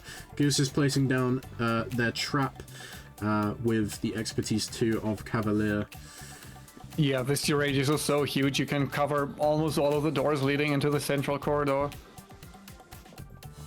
But that being said, I think Irish's team is going to get the podium grab. Flick and Goose won't be able to contest that at all, and I think they're just trying to like pull back a bit and come up with a game plan depending on where the pings are going to be set. Well, they've So been... now it is Irish with a package. I think the idea here is to, because Irish can just snap away really quickly when things go south, or maybe even bait, then snap away. Maybe the idea is just to be able to leave the vault really quickly. So the thing with Diamond Spire is, because in comp usually people make it into the vault, it is very difficult to extract. But if it's only a 1v1, or in this case a 2v2, it is so much easier because you have so much more space to move around in. And I think Irish and Captain aren't gonna waste any time. I think that they might exit the vault as soon as they can, really. Maybe they want to take the fight here. I'm not entirely sure what the game plan here is. I think they're trying to gain more intel.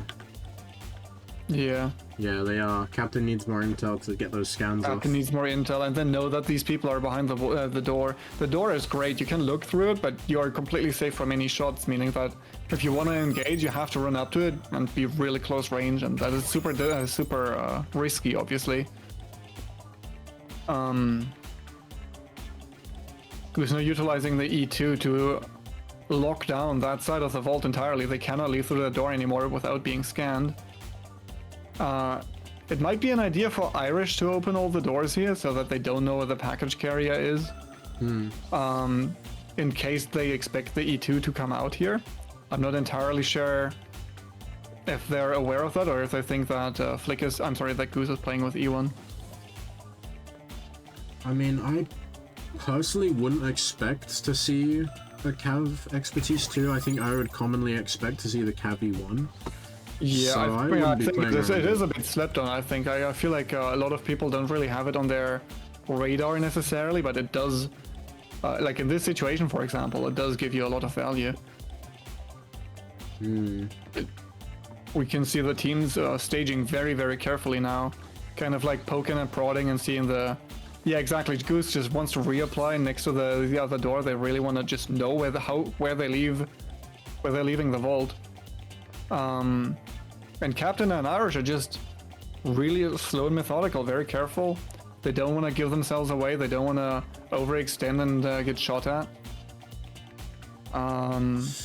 So right now we have entered a bit of a stalemate, I think. I mean, right now, Irish has made his way into the middle room, although Captain's about to get pinged. Maybe the idea here is just that Irish can relay the information. Just say, like, hey, I see those people that go in this and that way, and, like, you know, also the covers that they have, that is very important to get an ambush, because you want to know, like, you don't want to have to scan right before you start shooting.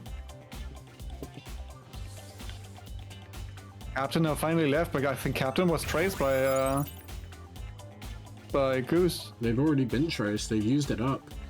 Oh. They take out, the ping comes out as well. Goose and Flick not too interested. They probably think it's a bait. It is a bait, just not the bait that they think it might be.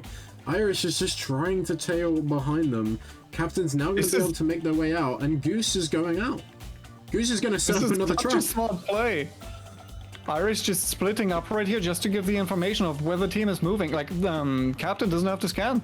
Irish can just tell them all, and like they don't suspect a thing.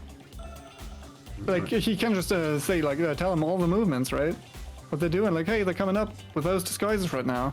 I would expect Captain to snap away right here. Maybe break the cover and then snap away to position the ping properly. Flick missed the jump.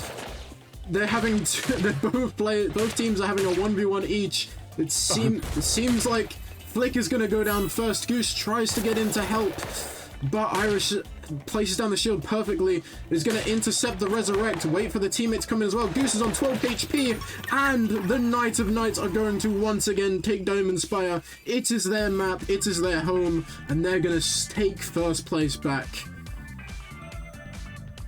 What a showing. What an intense match. Everything we expect from this map thrown out the window once more. These teams just like every time you think you figured them out, they just like throw something new at you. Yeah. They're so quick to adapt to the situation and like come up with strategies and like that is really smart plays. Like smart plays and they're so good in the gunfights as well. It's really astonishing. I'm lost for words, and we're not. Yeah. We still have 2 more games to go. Irish and Captain are gonna feel great about this, I think. Oh, definitely. They are now back into first place. They lost it for a round and immediately chose violence and just clawed their way back up. I am curious to see what the point differential is going to be now. Yeah. I would expect that we see the quote-unquote old order again, where Knight of Knights is first place, Honksplosion second place, and Modchick is third place again. I think that is roughly how many points everyone made. And Sounds about right. yeah, I like.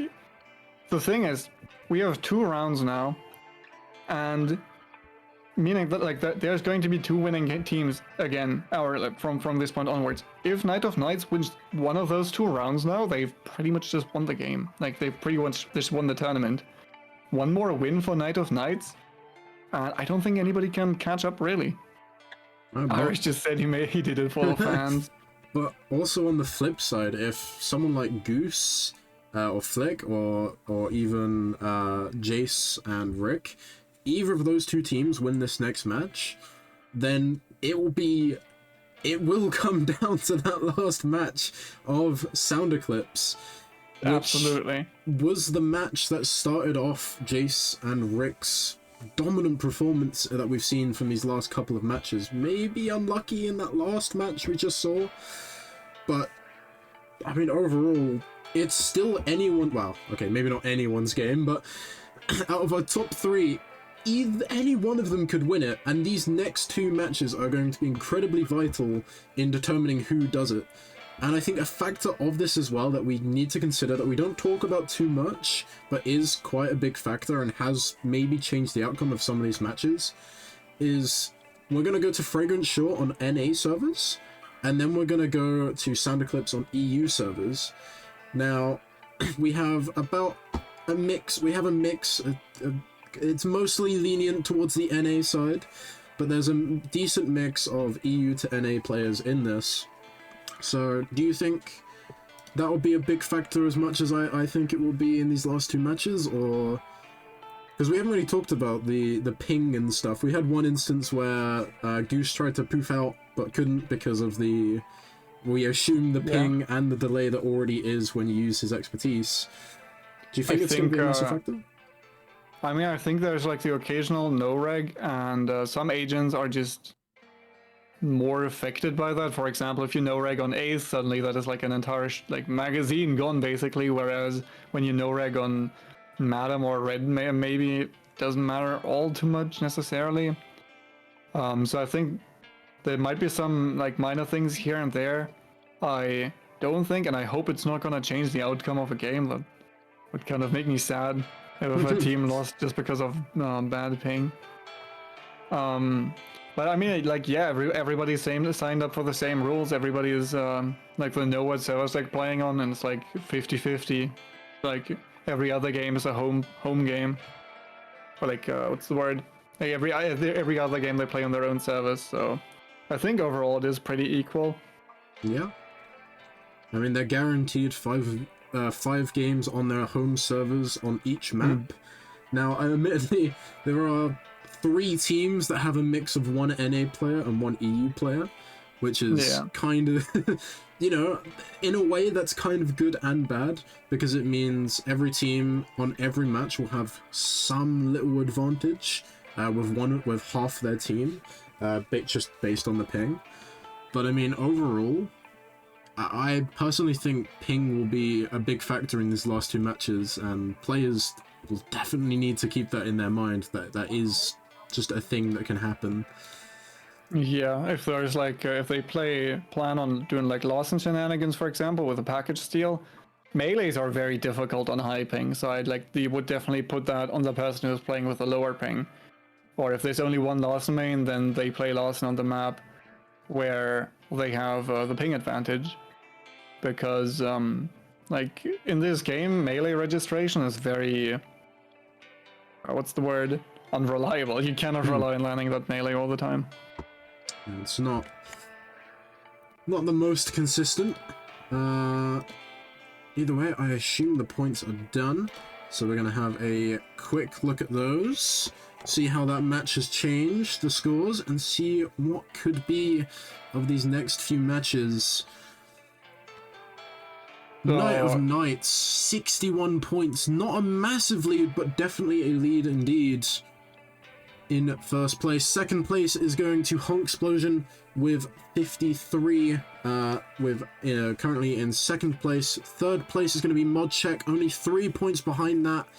And then Double Trouble in fourth with 17, and Hollow Mimic Christmas with 12. Those two are fighting for for fourth place and fifth place. But obviously we still have anyone's game in these top three. And yeah, as you said earlier, if Night of Nights win this next match, they're pretty much in the clear as long as they can maybe get a couple points in that last match. Basically in the clear to win this tournament. Absolutely, yeah, probably even in like, if Hollow Mimic Christmas and Double Trouble win this, probably Night of Nights is also gonna take it. If you think about it, just because then people are gonna struggle like keeping up with that.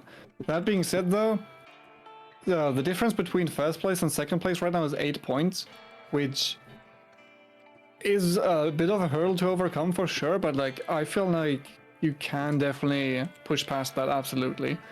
In duos with like how many kills everybody's getting, that should not be too difficult. And then Honksplosion and Modcheck, like that differential is almost as good as non-existent. 3 points are very easy to make up for. Well, we'll find out momentarily.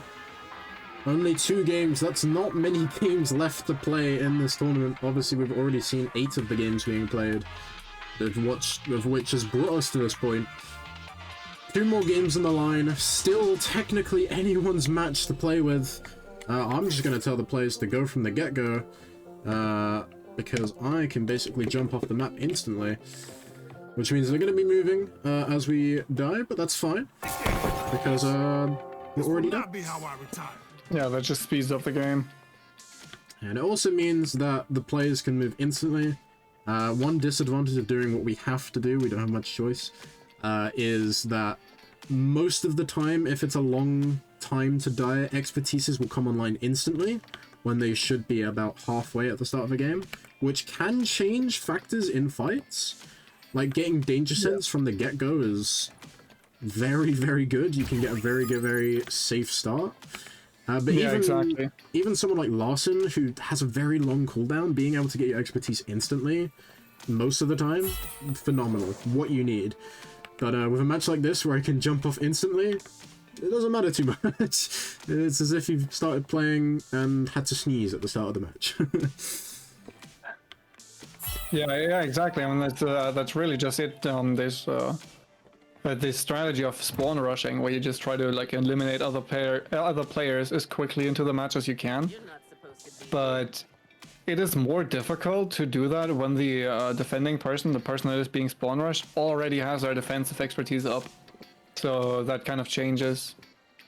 I'm not sure what Dunker and Jake are doing there, honestly. They're just... that is very interesting. That is great trash can positioning, actually. Yeah. I've never seen anything like it, if I'm being honest. With perfect symmetry right there.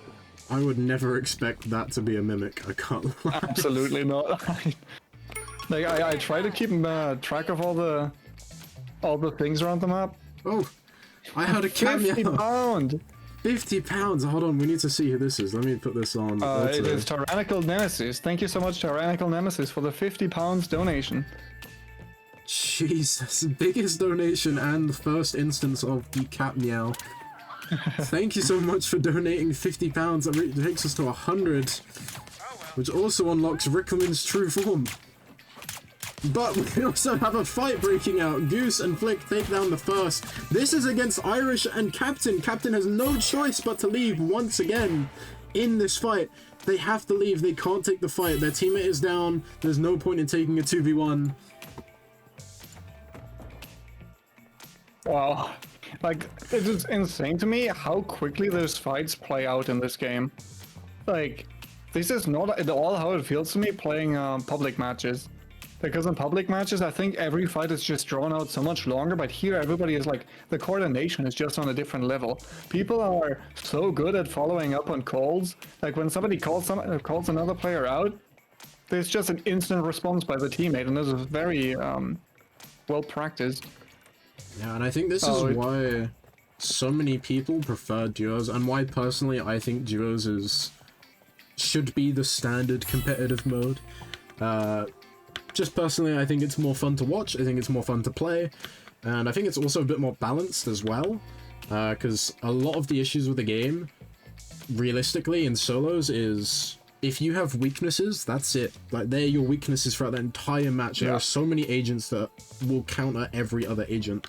But in duos, you can use two agents that kind of work together in the sense of one agent's negatives, you know, things that are against them,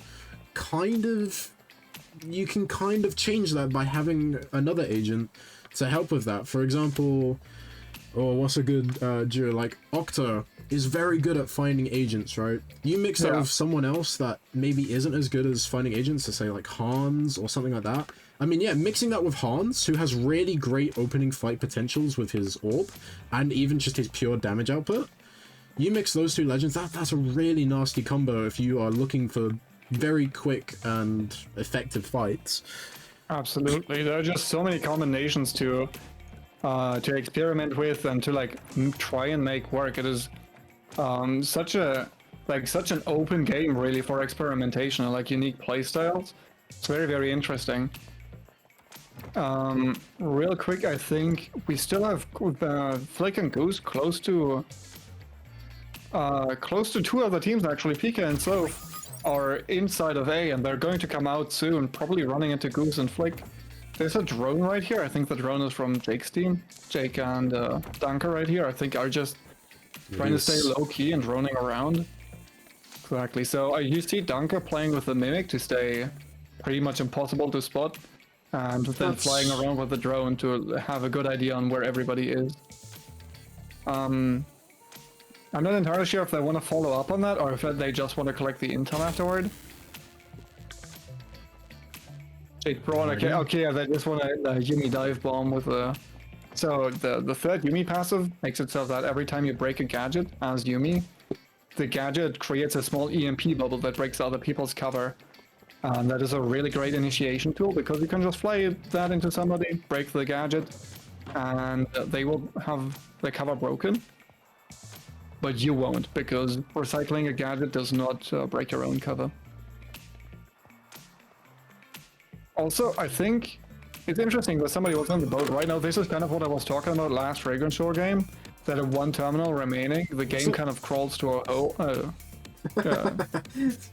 close to a crawl, because the boat is just a bit inaccessible. This might work. There might be an engagement between Pika and Soph.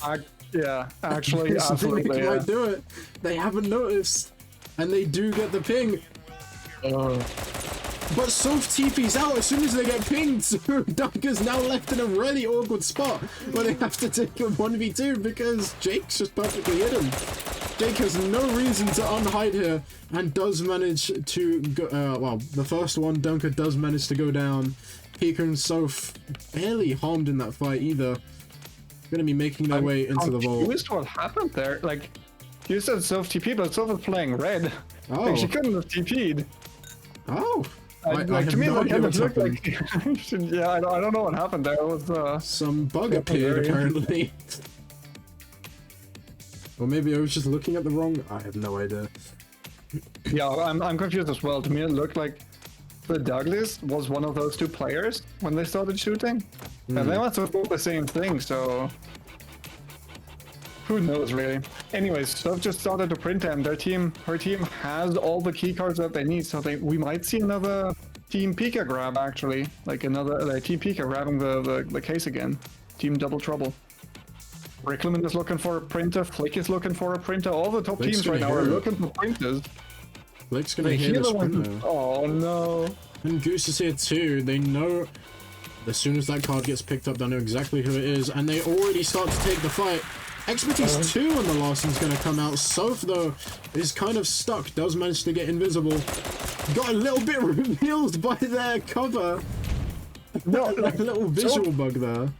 Soph did the perfect thing in dying here, as mean as that sounds, because that was just the perfect bait. Yeah, Duncan now able to take this fight, but gets killed as well. Irish now taking the fight. Also, Jace and Rick going to be going into the vault, getting themselves that case. Irish unfortunately wasn't able to find... Look at this, Pika just made it out. Pika made it out because Soph stayed in there and just tanked all the damage. Trying to find... Actually, I don't know if Pika is still alive. I might I have don't think missed so. that. I think he just got killed. Although we have a fight between our top two teams, whoever wins this is going to be in a really good spot. Irish is trying his best to take out Flick. His teammate goes down, but so does he. Flick and Goose are still alive. Jake is also still alive, but so is Jace and Rickleman. It's now going to be realistically a fight between Flick and Goose and Rick and Jace to see who can take the win, and whoever wins this will be en route for getting first place in that last match, no matter who wins this now, unless it is somehow Dunker and Jake. With the exception of those two, if it is either of these other two teams, it is going to be an outright brawl for the last match, and we have ourselves a little mimic stack. I'm sorry, could you maybe do the donation screen? Could you like make that a bit smaller, because we are getting a bunch of donations right now and they kind of cover the I won't be able to do that while we're in it. I'll make it smaller for next time. Thank you everyone who is donating and covering our screen. We'll go through and say thank you to everyone momentarily. Because we have ourselves a really intense last match, second to last match, and the fight is going to start. Although they seem to have decided to stop fighting for now. They're going to get their cover back. A few pop shots coming out.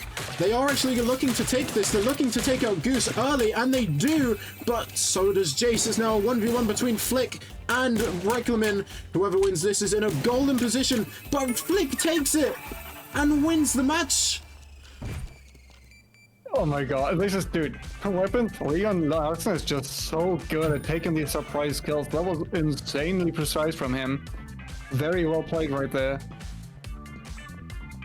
So I don't know what the points are gonna say. This is the podium grab was done by Jace and Rickleman's team. Now Goose is winning. I don't know what the points are gonna say after this round. Like, I think there's gonna be an upset again. I think first place, second place, and third place are going to be shuffled around again. But like, it is going to be so close. Everybody made so many points in this round. Yeah, this last match. At this point, all other matches might not matter. This last match might be all it comes down to see who is the winner for this Duos Invitational Tournament. Also, I have a Santa hat on there. I thought I'd randomly change during that match, because I kind of forgot to put it on. Either way, we are moments away from our last game. We'll get to see the scores when they come through. It is a little bit of a manual process to do. But yeah. While we're at it, we might as well say thank you to those who have donated just for a moment. Before we forget, I think it is Finlow donating £1 times 10, so that would be £10 from Finlow. Thank you, Finlow, for donating to charity 10 times with £1, bringing our total for day one so far to 115 out of our goal for the week of 500. So thank you, Finlow. Mwah. Mwah. Yes, I've convinced him to do it. I've convinced him to do it. Yes. Anyway, now what was you gonna say before kind of cut you off. No, I think I was just going to say thank you for to the donators, Fiddler and Yes. Tyrannical Nemesis. Oh yeah, yes. Also, yeah, we can give a proper thank you now as well, I suppose, to Nemesis for £50, our top donor so far. That's incredible. Thank you so much. Mwah. You can have a double-handed kiss. Just the one from Orangey, though. Thank you so much for donating to Mind. It means so much. I appreciate it deeply. And I hope you enjoyed the rest, well, this last match and the rest of the week also. Speaking of last match, Sound Eclipse. This was the first match that Jace and Rickleman really came into the picture and really started picking up the speed that they needed to catch up to our top two teams, making it a battle for top 3. Sound Eclipse is one of those maps where if you spawn, like depending on your spawn, you are going to fight very early on. I am thinking that like multiple people usually spawn close to A, the blue room A, and multiple people either spawn close to D or E. Very early on in those games, you will usually see a collision there, and yeah, I mean, if you are unlucky now as one of those like one of those winning teams, and you have a round where you die this early, this might spell disaster for you. Like, I think everybody is gonna be on their toes. I would not be surprised if people just decided to not play until the vault opened. Just because, like, realistically, you just want to make sure that you make it to vault phase and then try to camp the package. It is going to be so disappointing for those teams if they spawn in, they get ambushed and they die early on. Which this is a game where this definitely will happen. A very volatile match. Also, I hope I'm not speaking too soon. I think the points are calculated now. It does seem like it, so we're gonna have a quick look at those, see how that match has affected our scores. And it is so close, 3 points in it between first and second place. Honksplosion with 65 points, Night of Nights with 62, Modcheck also not too far away with 57, Double Trouble managing to get themselves to 20 points, and Hollow Mimic Christmas still, is at 12 also. This last match is going to be a very important match. I hope. So we are just getting word from Irish actually, and he said that Goose should have +3 points. Oh. Which I am not sure why. Oh, sorry. They have more kills. I need to manually add it. One moment. Okay, yeah. One moment. Honksplosion should have 9 kills. There we go, right. Now we can see their scores. So there's a little bit more of a gap than initially. But still, whoever wins this game between Night of Nights and Honksplosion basically guarantees the win now, unless, well, if Night of Nights win, it's going to take Honksplosion quite a few points to get in order to win it. I mean, Modcheck could still also win it, only 11 points, which if they can take out Honksplosion early, very doable. I genuinely think it's still anyone's game. It's just heavily into Flick and Goose's favor on Honksplosion. Absolutely, yeah. This is yeah, like I said, if Honksplosion dies early on, which is not improbable, it can definitely happen. We're gonna be in for a ride. This is gonna be a roller coaster of emotions. It really will be. I can only imagine how nervous those people are right now. Right now, these people need to like focus up and just like come together as a team, like talk about, hey, what's our game plan now? What are we gonna do? And like just like keep the morale high.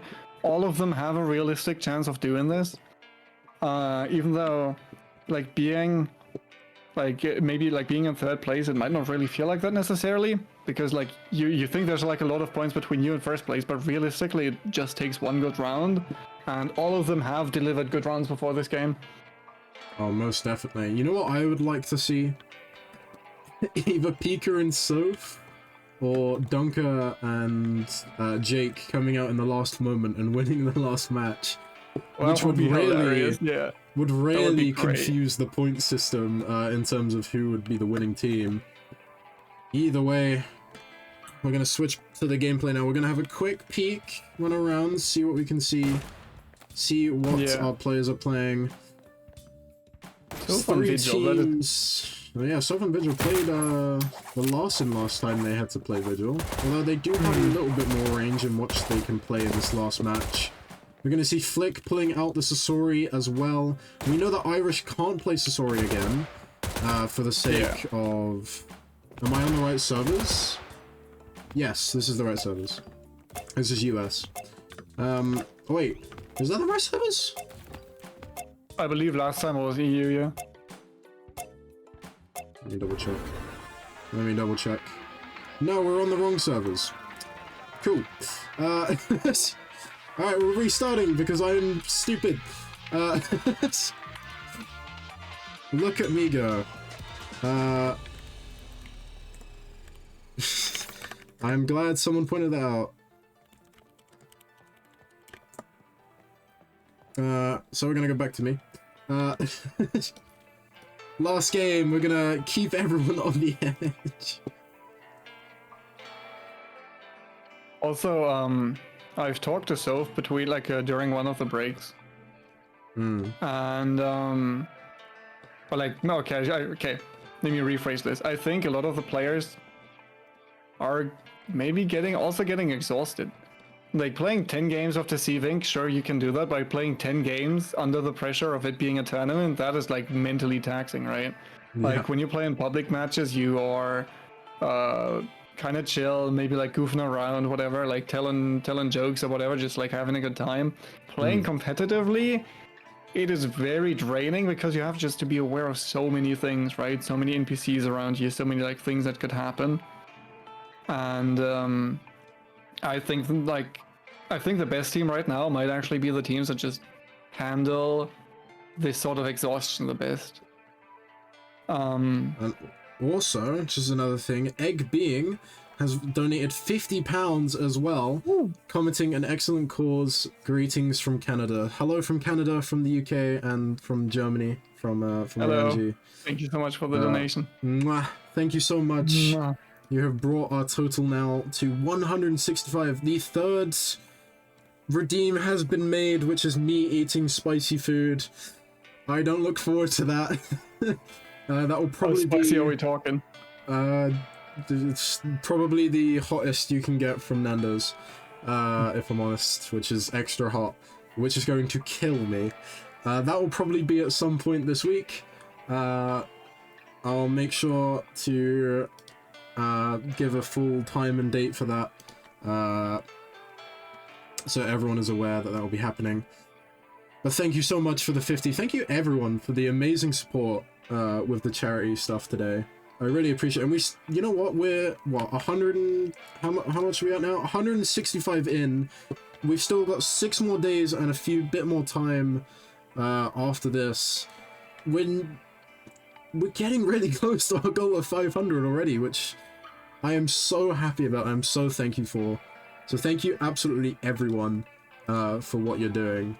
And even if you're just watching, as I keep saying, it means so much. I appreciate it so much, and I love you all. So, mwah. Again, Mwah. that was a free one from RNG as well. I mean, yeah, I'm very happy that we have the support that we have. I love the Spyro scrims and the events that we do. So do I, because I get to run them, and I also get all of the issues that is custom games at the same time. Yeah, all of the stuff that you would usually not see during a production. Oh, it's ridiculous, the amount of stuff. Like, we've had to restart, which I'd imagine is not going to be great from a player's perspective, because of my little mistake. I'd imagine the players are going to be, well, as you said, quite tired. And I don't blame them. Like you said, 10 games is a lot, especially when there's a tournament on the line. Luckily for them, there's no money on the line, so it's probably not as stressful as it might have been if there was. Yeah. But I mean, overall, all of them have had a really good performance, and some really fun performance as well. I still think the most fun award will go to Jace and sorry, not to Jace, to Jake and to Dunker for the the mimics on the first round of Fragrant Shore. Yeah, two flamingos just kissing in the pool. It was beautiful. It was a great to witness. I'm glad I caught it. They probably waited as well to make sure we caught it also. So I'm glad they did. Right. We're just Jason's restarting for a moment. Okay, perfect. Thank you for letting me know. Oh no. I think the lobby's bugged. Hang on. Hold on. We're trying to reset the lobby. DI has this lovely thing of making resetting lobbies a bit more difficult than I'd like. That's fine. Just setting it up. Bear with me one moment and we'll go into this last match, I promise. I know everyone is excited to see who wins, and the players are probably very excited to see who wins as well. I'm very excited to see who wins. You know, normally we have some form of indication of who might win where. We know someone's going to win it after this. We don't know who. I think we might have a similar situation like we did during Chavez Cup, where the top performing team, or were being hunted down by other players, or like other players were like looking out for those people, and that forces them. Like realistically, we are in a situation where the top team like just kind of wants to make it to package and win with package. I think they might play like really carefully. Now we might actually see a camping sound eclipse, but I mean, I've been wrong with that before. Maybe we just see all our decoration and just balls to the wall action. Wouldn't be surprised with that, honestly. Like, a lot of these players seem really confident, and they like we've been shown great fights so far. So I'm very curious. I think, like, if I had to put my money on one outcome, I would probably think they would play a little more passively, just because one win is all it takes. They don't really need any more points beyond that. So that might be the idea here. One win is all it takes. Yeah, exactly. Me. Thought about the same, yeah. Well, we're just waiting for the pre-lobby of this last match. Let me go have a little snoop. Well, not me. Garcia is going to have a little snoop, see who we've got. They should all be playing, hopefully playing the same agents. Rick has kept his signature Octa for last. Irish back on the Hans. That's the agent that he started on. I actually thought he would pick Yumi again. But no, Irish is just back on the Hans. Do you blame him though for not picking Yumi again? Do you really blame him? I mean, like, I wouldn't. I'm not questioning his decisions here. That's what I'm saying. Everyone's just throwing cards at me. I feel a bit intimidated. Can't lie.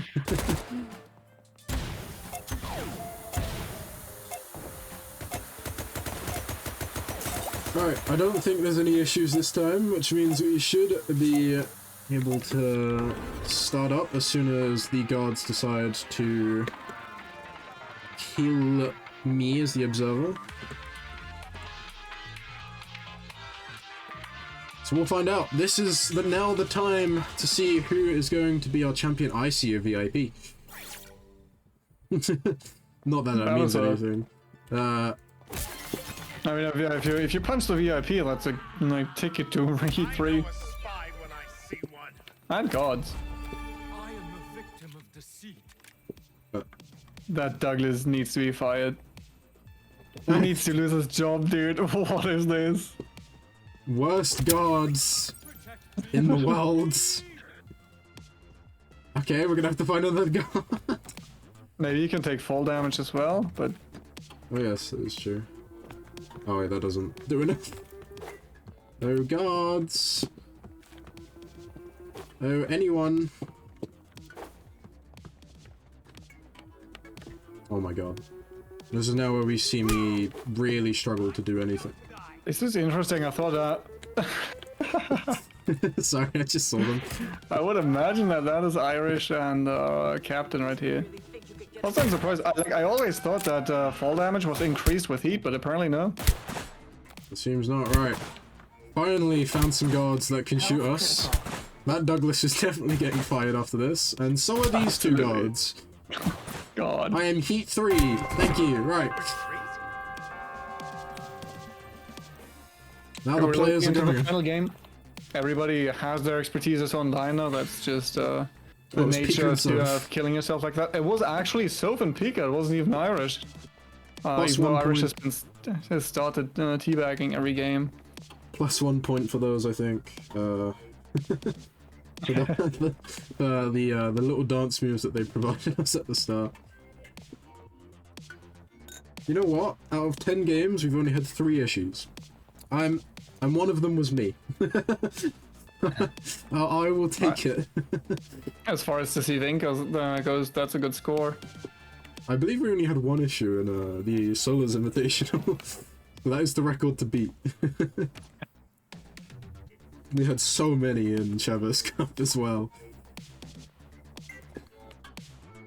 Ika and Soph making their way into A now, but I think there's nobody around that. Actually, no, my Irish and Captain are going there. That's what I mean. Like, this is just like such a natural collision right here. Just so many people spawn around A and B, and like they just choose to go either one. Like, you'll have more teams spawn in this area than you have blue rooms that they can go to, and that is just like there will just naturally be a collision here. Actually, multiple teams here. You have Jake, you have Irish already fighting right here.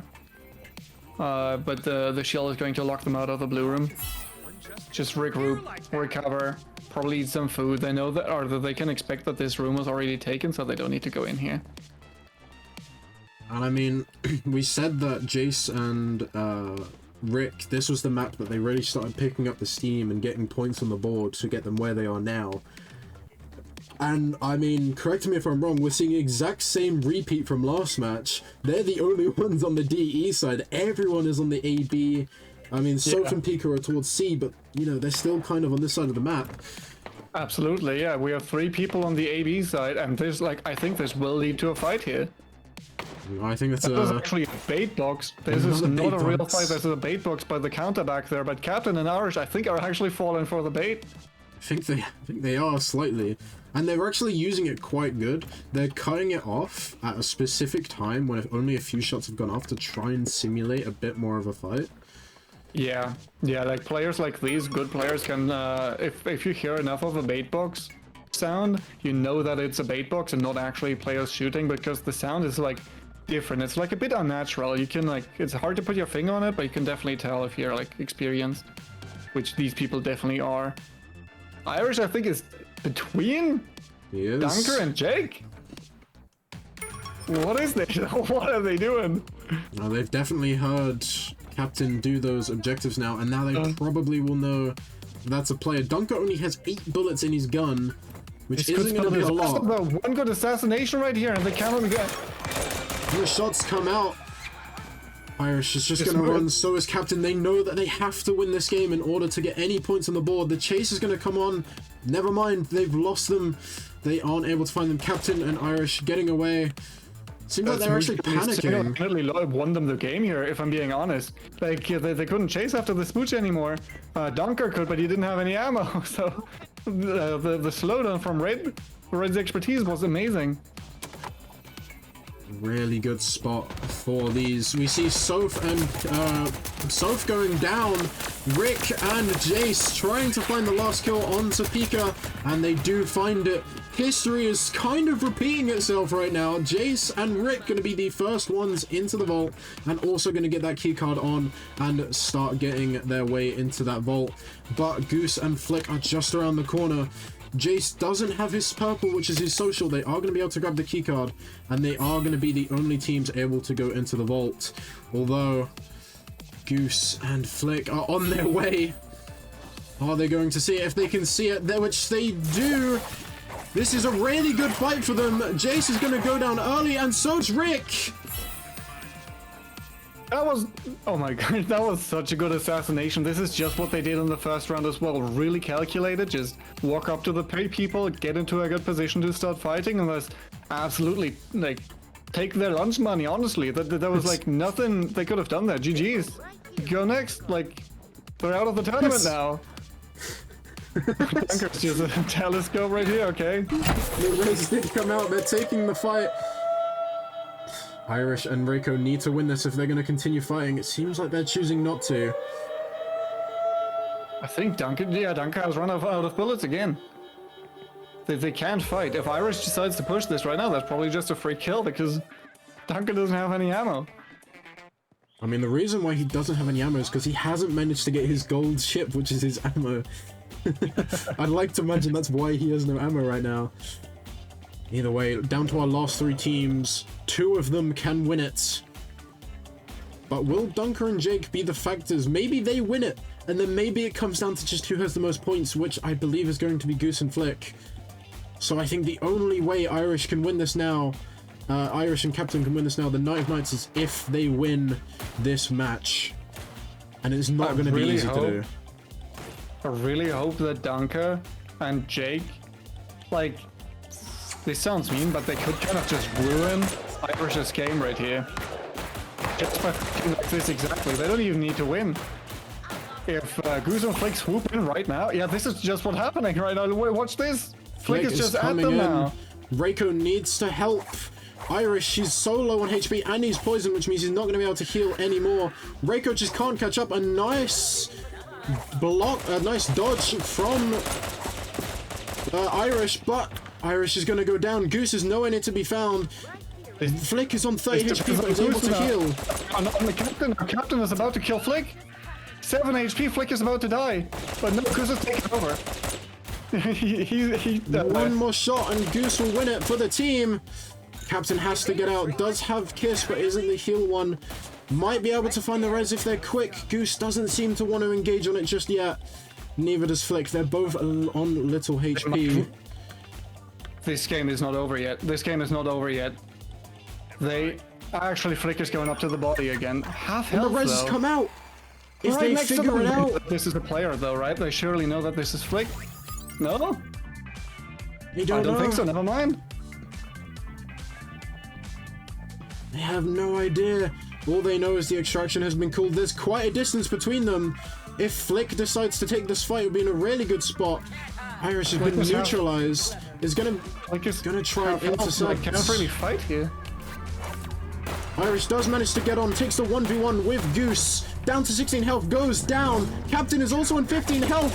Flick finds the kill, and your champions for the tournament for the entire 10 games and everything that has come through is going to be Team Honk. Whatever their name is. Honksplosion. Honksplosion, my head is all over the place.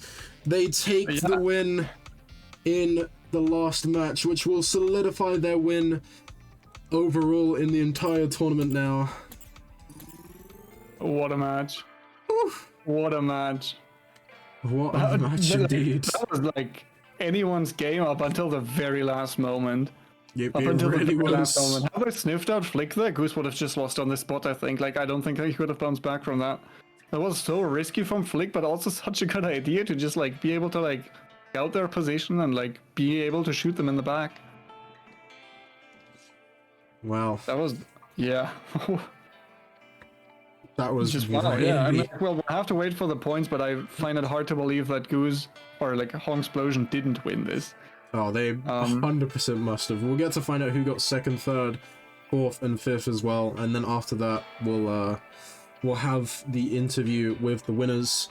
If they're happy to, I'll quickly send them a ping, see if they are happy to do a winners interview.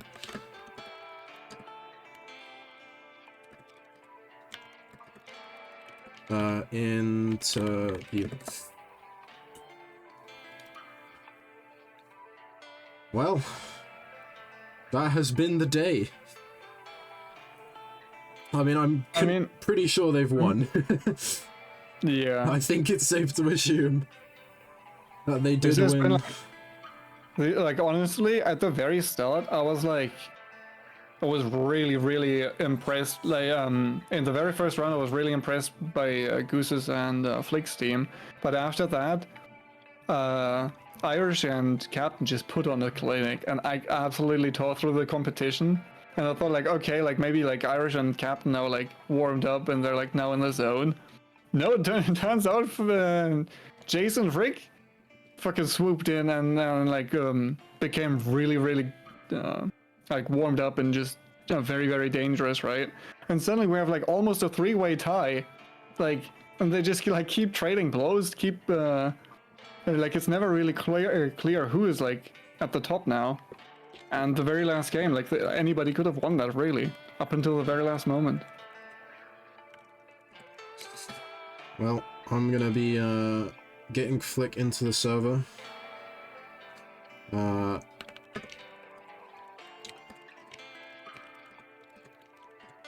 You're gonna be taking the questions, as you seem to have been the one who wanted to do the interview, so I'll let you do it.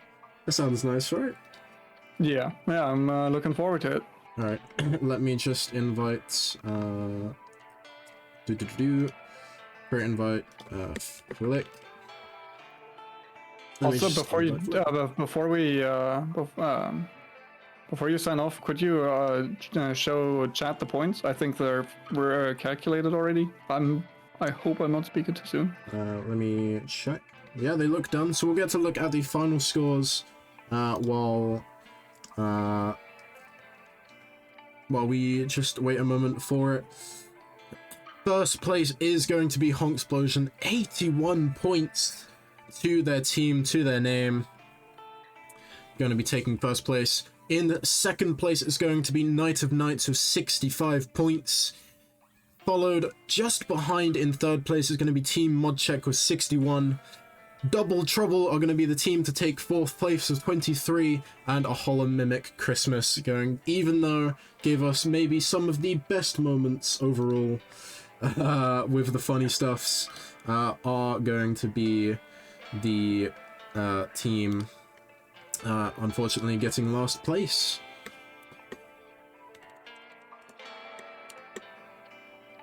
Just getting our players in momentarily. I'll drag you in, and we'll get to have an interview with them. All right. Just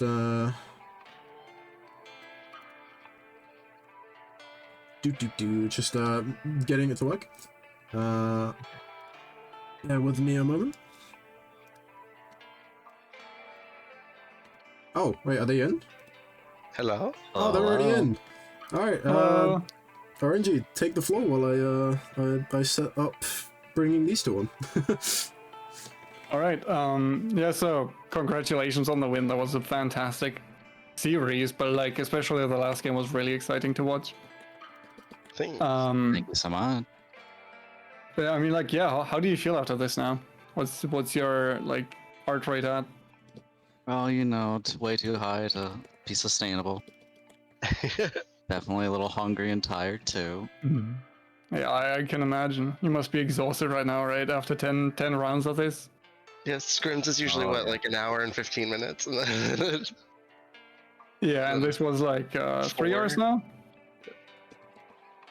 A bit longer than that. I actually don't know how much. 4 hours, yeah, I think. Yeah. So I have a couple of questions prepared for you guys. Maybe you can fill me in on a couple of things. How do you prepare for this? Like, I know you like duo a lot. You've scrimmed a lot. Is there like special preparation that went into this? I'm not sure anything special particular. I know at least the last few nights we've been trying to do a win on each agent as like a duo together, just in random duos. How do you feel about the agent rule, like the rule that you can play every agent only once? it was fun. It definitely made us like take a second and like look and see who we play the most and like who we feel the most comfortable on. Yeah. We tried to switch it up the second time a little bit just so we could all we could play. Like we both played Larson. We both Did also you, had cross draws, so you had to play Yumi. Did you like come up with any like strategies for like each agent, or were you just like trying like figuring it out on a game-to-game basis? Definitely felt more of a game-to-game basis. I know at one point we tried to do Yumi Sasori with Sasori Weapon 3 and Yumi Expertise 1, but it didn't quite go according to plan. Yeah, or like a few. There's a few that we like Octo and Madam is something we run together a good bit. And like so there's definitely a couple that we like had comfortable that we knew that we'd run as like pairs, but then a lot of it was just what are we feeling this round.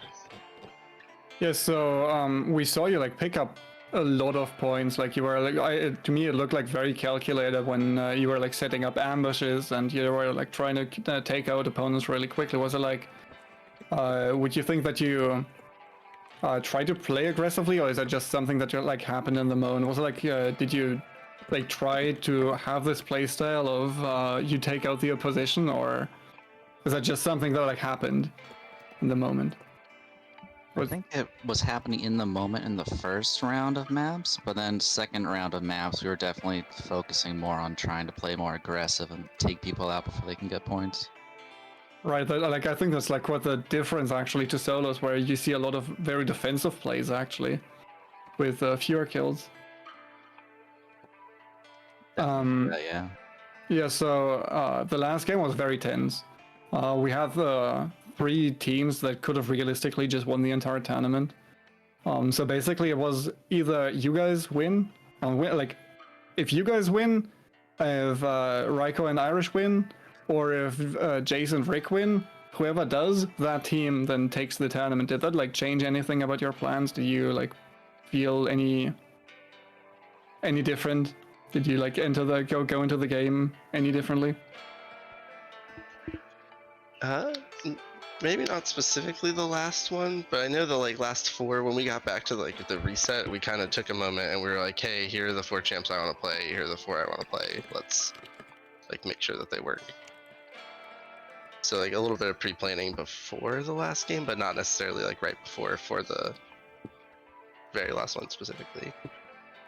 I know during the last game, we definitely saw a couple of players and we were just like, nope, don't want to take a fight and lose the whole thing. Yeah. Yeah, just a zero risk approach, and it paid off in the end. I mean, yeah, thank you so much for coming on here and answering my questions. Do you have anything to say to the stream? Would you maybe like, I'm sorry, also would you like maybe, like where can people find you? I know, like yeah, you're on stream, for example, on Twitch a couple times. Where can people find you? Yeah, twitch.tv/Gusu Games. I stream almost daily. It's usually Deceive, otherwise point and click mysteries, but You can also find me there too, also playing Deceive, not doing the point and click mysteries. And thanks everyone for watching. I hope it was a fun time for everyone. And thanks for Lex and everyone else in production for setting it up. Thank you guys for playing it. Yeah. GG's. And congratulations again. That was really, really well played. Round of applause. Alright, now you still can leave if you want. I'm gonna take over back. Take my spot back here.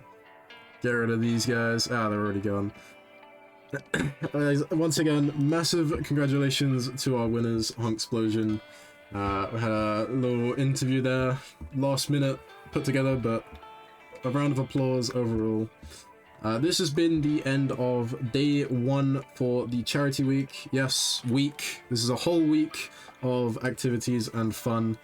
Tomorrow at 4 PM GMT, myself, Iris, and Sheldon are going to be coming together to play some trios, and if trios doesn't work, then maybe some duos and stuff. But we're going to be having some fun. Us 3 are the owners and people who made Spire Scrims.